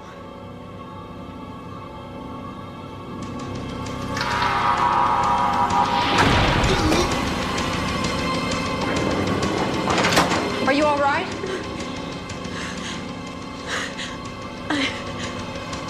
I remember what happened.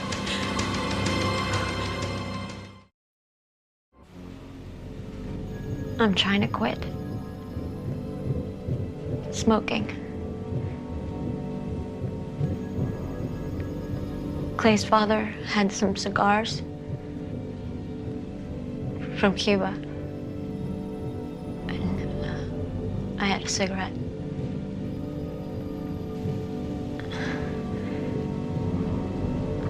She told me to go in.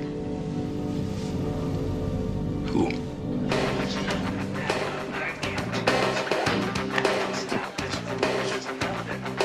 I think you're supposed to go in there. Okay? Which of us has looked into his father's heart? Which of us has not remained forever prison pent? Which of us is not forever a stranger and alone? I mean, you read this driving the back roads of America for 8 months and you wonder why we're worrying about you? I was in my introspective phase. He's been in that since we were kids. So explain this to me. A couple hours ago, you guys want to kill each other, and now you're like blood brothers. I don't get it. It's because you're drinking sarsaparilla. It's a guy thing.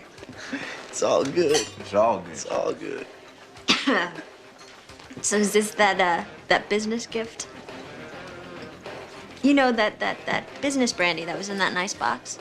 Oh, actually, that wasn't brandy. Let me show you. This guy wants me to go on a deal with him down by the railroad. He knows I have this antique store, right? Buys me this.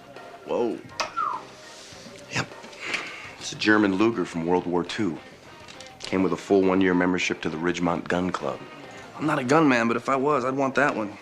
God, it's beautiful. I went down there this morning, you know, they give lessons and stuff. Let me tell you something. It's a hell of a feeling, man. Just, ooh. Hey, pow. It's not funny. So that man just gave it to you? Yeah. People always gave gifts like this to my dad. You know, like cigars. Here. Is it loaded?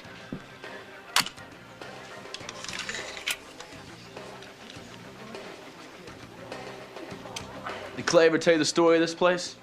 About this whole funky block? We used to work construction together. We lived off a hot plate right here. Had to turn the heat off every night. Froze our butts off for what, 3 years? I spent my paychecks on ski equipment and windsurfing. Clay takes the $5,000 that he earned, buys a whole block one day. One day? I bought 24-hour options from every property owner on the street to buy their warehouses. They thought it would be quick cash. Takes the notes to the bank, borrows millions, buys a whole block. Now look. Man, I guess I'm just gonna have to grow up. Sorry, buddy. That's just the way it goes.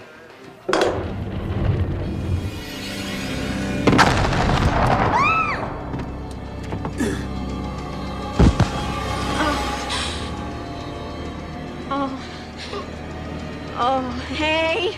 Oh, my God! Oh, get you some help here. Take it out. Oh.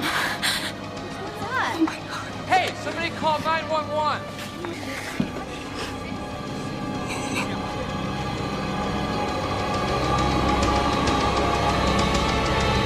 Everybody back off. Back off. Let him in. Hang in there, John. You're doing good. You're doing good. You just hang in there, all right? Could you please hurry?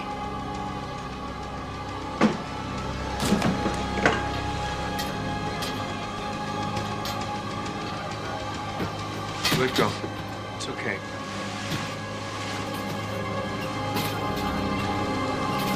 He's gone. So I guess that's how this happened.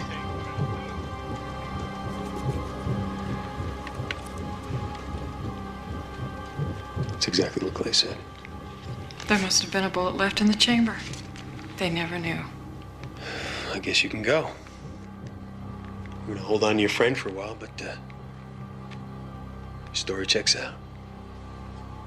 Do you need a ride home? Home? That's it? was an accident. Stupid, senseless, stinking accident. That's what it was. It's over. We'll call you if we need anything else. You ought to get somebody to look at that hand. Whatever you do, don't put oily stuff on it. It keeps it from breathing. You want to let it keep breathing. Keep breathing.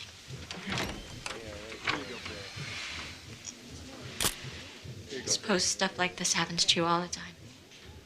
It never gets easier. Never gets easier.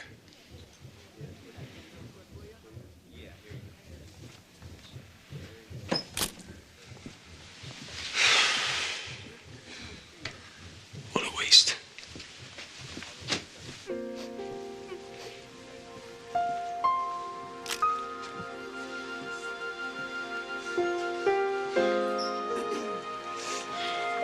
I don't believe it.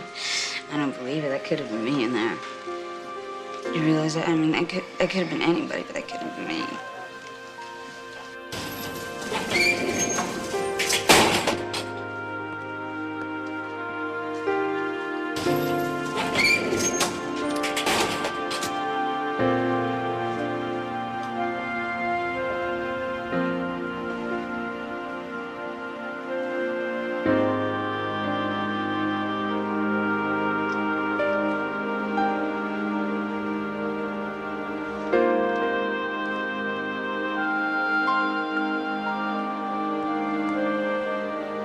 Yeah, this is perfect.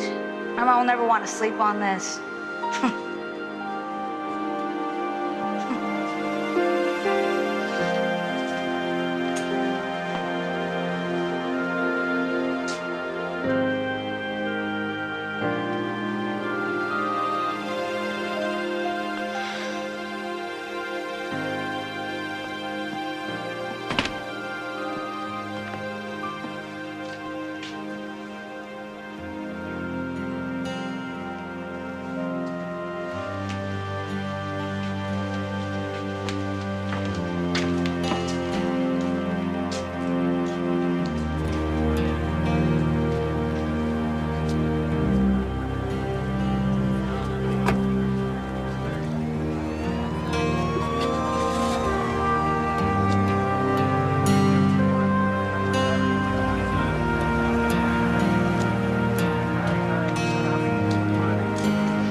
O waste of lost in the hot mazes lost, among bright stars on this most weary, unbright cinder lost, remembering speechlessly we seek the great forgotten language, the lost lane end into heaven, a stone, a leaf, an unfound door, where, when, O lost, and by the wind grieved ghost, come back again.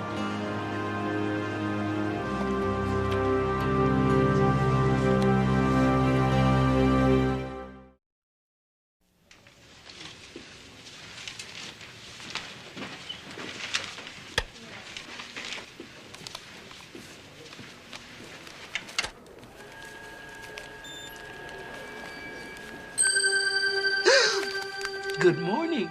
Hi. We didn't call for repair. Are you sure? Yeah, I mean, I just turned it on and I don't believe it. Call for service. Mm-hmm. Well, how about it? All right, I will.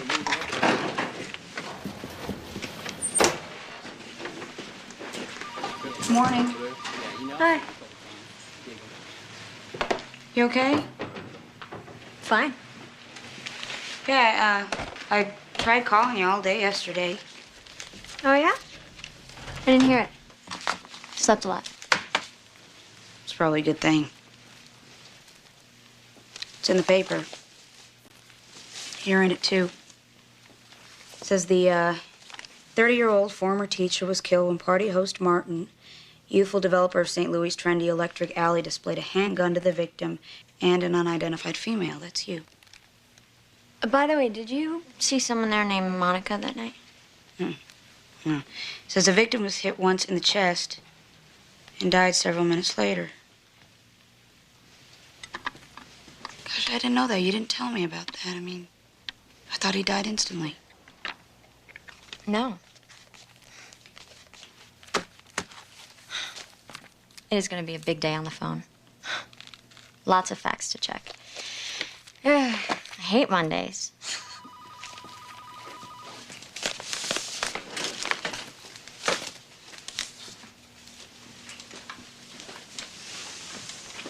I heard about the terrible thing that happened. That was her? No, I think she's still in shock. Well, this is a hard truth to wake up to. You're gonna have to give her some time.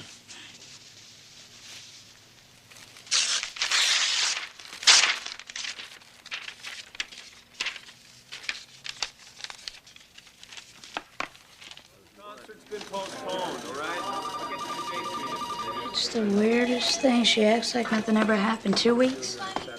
Doesn't even mention it. You think she's gonna break down, you know? But she doesn't. Copier machine keeps breaking down, but she doesn't. I don't get it. Yeah. Hold on. Cookie, there's a call for Jeff on 1. Cookie here. Yeah. I got your copy machine all fixed. I thought I'd say goodbye. Sometimes people don't get a chance to say goodbye.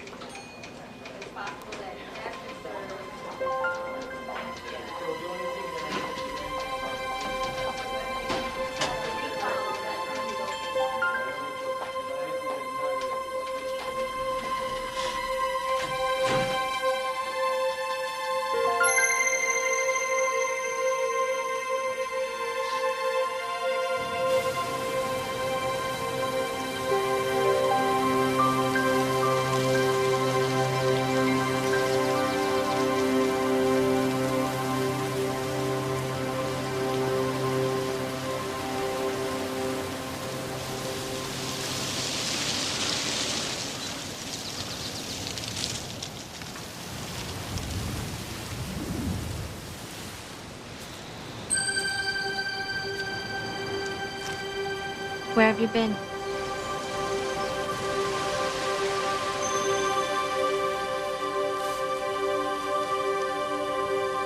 I'm an angel. I know. It was, pretty ugly. I hated my mom, and she knew it. I was halfway to Chicago before I even started to feel like a jerk. I think everybody blames their parents for something. Let me guess. You were Daddy's little girl. He checked out all your boyfriends in high school, gave you money for your first apartment. And I bet you still blame him for something, right? Mm-hmm. For sheltering me. Oh. So how did it work out with your dad? It was the worst. My mom was right. You know that thing that parents always say? I'm only doing this because I love you. Yeah. I'm starting to believe that's true. Is that what you want to tell your mom? Yeah. See, my mother always thought that nothing she ever did mattered. But saying no to me all those years and keeping that man out of my life, thank God she sheltered me. That mattered. I didn't even know it. Here's to good parents.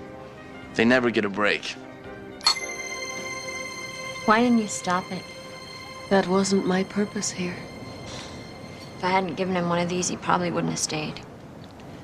And if I hadn't given you one, you probably wouldn't have stayed either. And then nobody would know what really happened except Clay, and they might not have believed him. What, that's it? I was just here to be a witness to some accident? Why me? Why him? It's all so random. Sometimes things can seem random because God allows us to make choices. But He has a choice too, and He chose to put you in that room that night. Why? Because you asked Him to. You prayed to be able to make a difference. Do you remember? And you will. But you don't have to build a building or publish a magazine to make a difference in this world. God will use you right now where you are if you let Him. You wanted to know that you mattered. So did Alex's mother. Let Him answer both your prayers.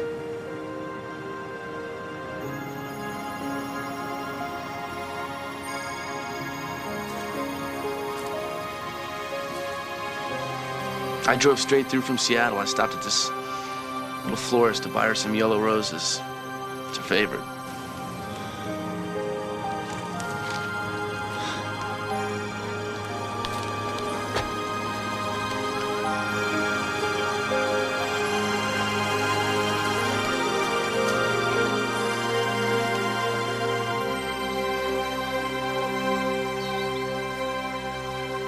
Hello?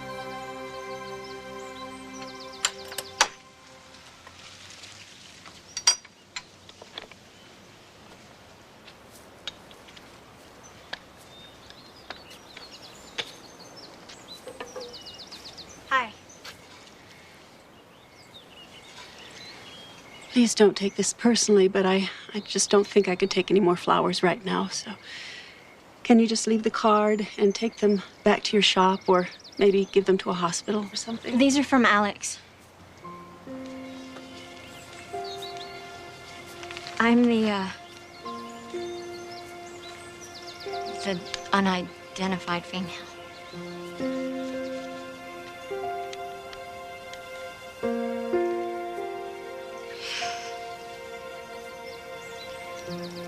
I was with him all night. We talked and talked. We talked for so long, it ended up being too late for him to come here, so we went upstairs. He was coming here? He found his father, his real father, and he said that it was awful. So he just drove back straight through from Seattle, and he just wanted to stop off and shower before coming here to bring you these. He was really, really sorry about your fight. He just needed to find out who he was, and he did. He was your son. He was really, really proud of that. I know the newspaper said that he didn't die instantly, and it's true. But he was laughing. And he said, Man, I guess I'm just gonna have to grow up. Sorry, buddy. That's just the way it goes.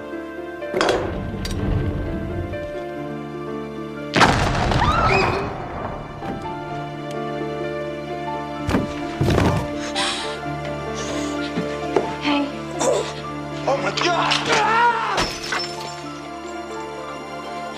Oh, get you some help here. Hang in there, Alex. Hang in there, everything. Oh.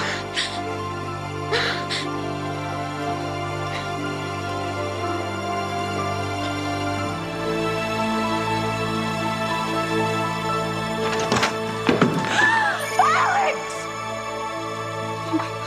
Hey! Don't be afraid, Alex. You're not, are you? Some roads home are shorter than others. And you mustn't worry about the people you leave behind. Your mother will know what was on your heart, I promise.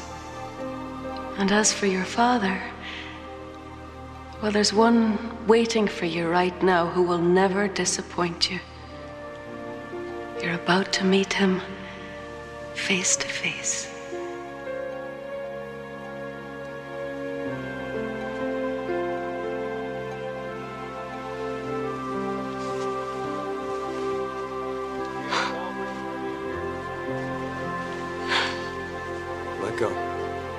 It's okay. I'm sorry.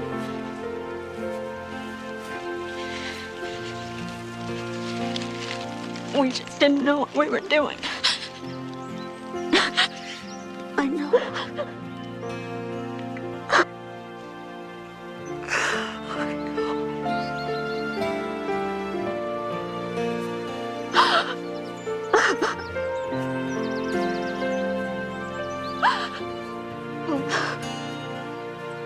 It's a different kind of case, huh, baby?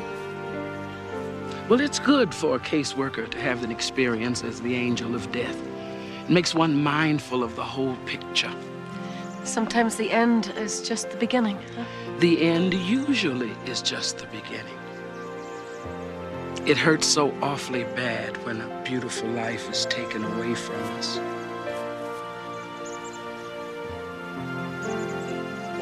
But it's never really taken away.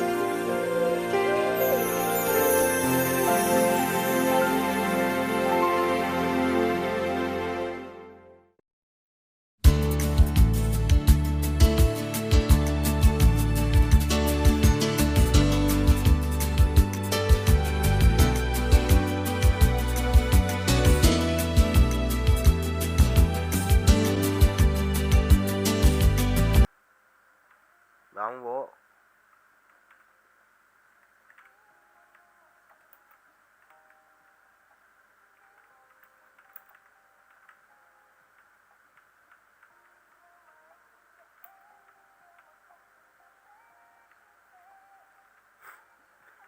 Không bao hy vọng nhìn về phía em. Hẳn hoi, sao hẳn hoi, sao hẳn hoi. Không một cụt chân, cụt tay đấy, mất cúp. Làm như Minecraft nhỉ?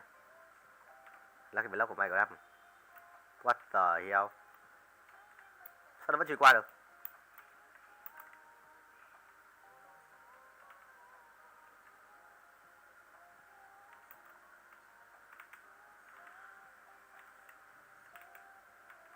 Loạn thế. Nhìn về phía em, ngay chúng ta là ngày với em. Tình yêu ấy vô vọng như nỗi nhớ dịu em trái đất.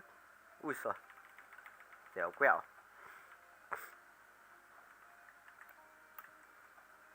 Để đánh đầu như ngày xưa nữa rồi.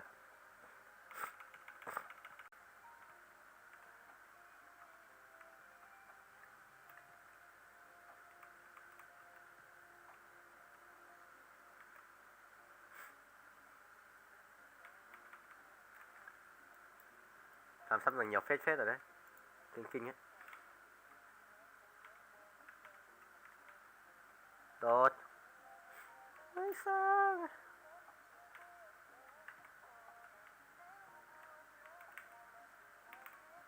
Đánh đậu. Gì đây? Hy vọng là phía A.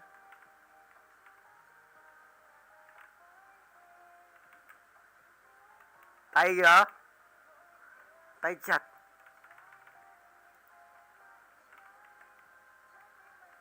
Cái gì đây?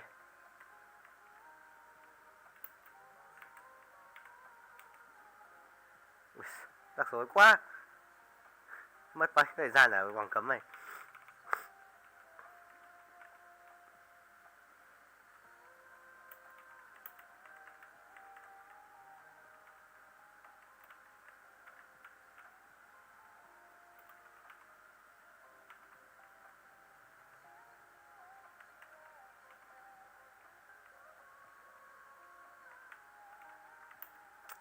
Đang thử nút.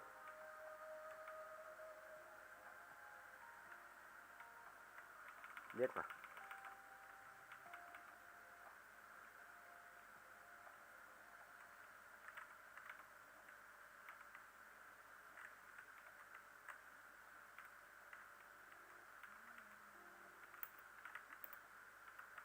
Đâu đây?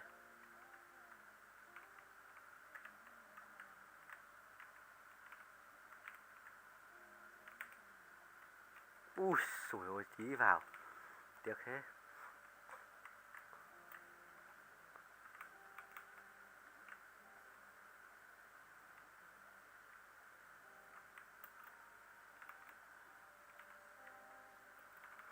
Hết giờ. Hơi thở bóng dáng hai để quên.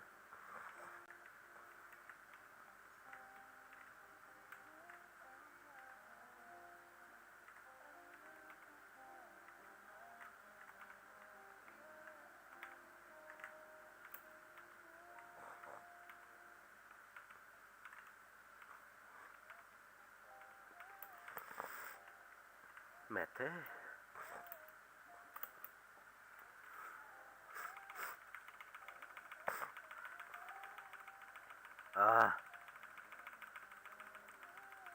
Xin lỗi.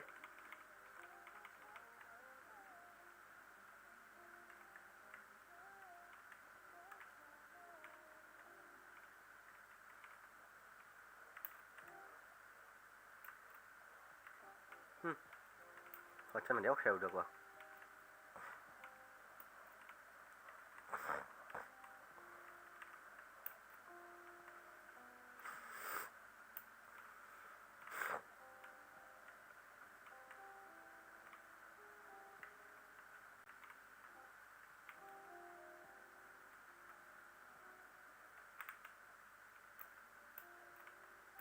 Chuột.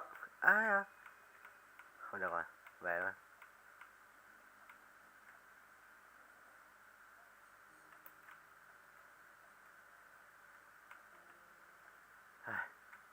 Sợ thật.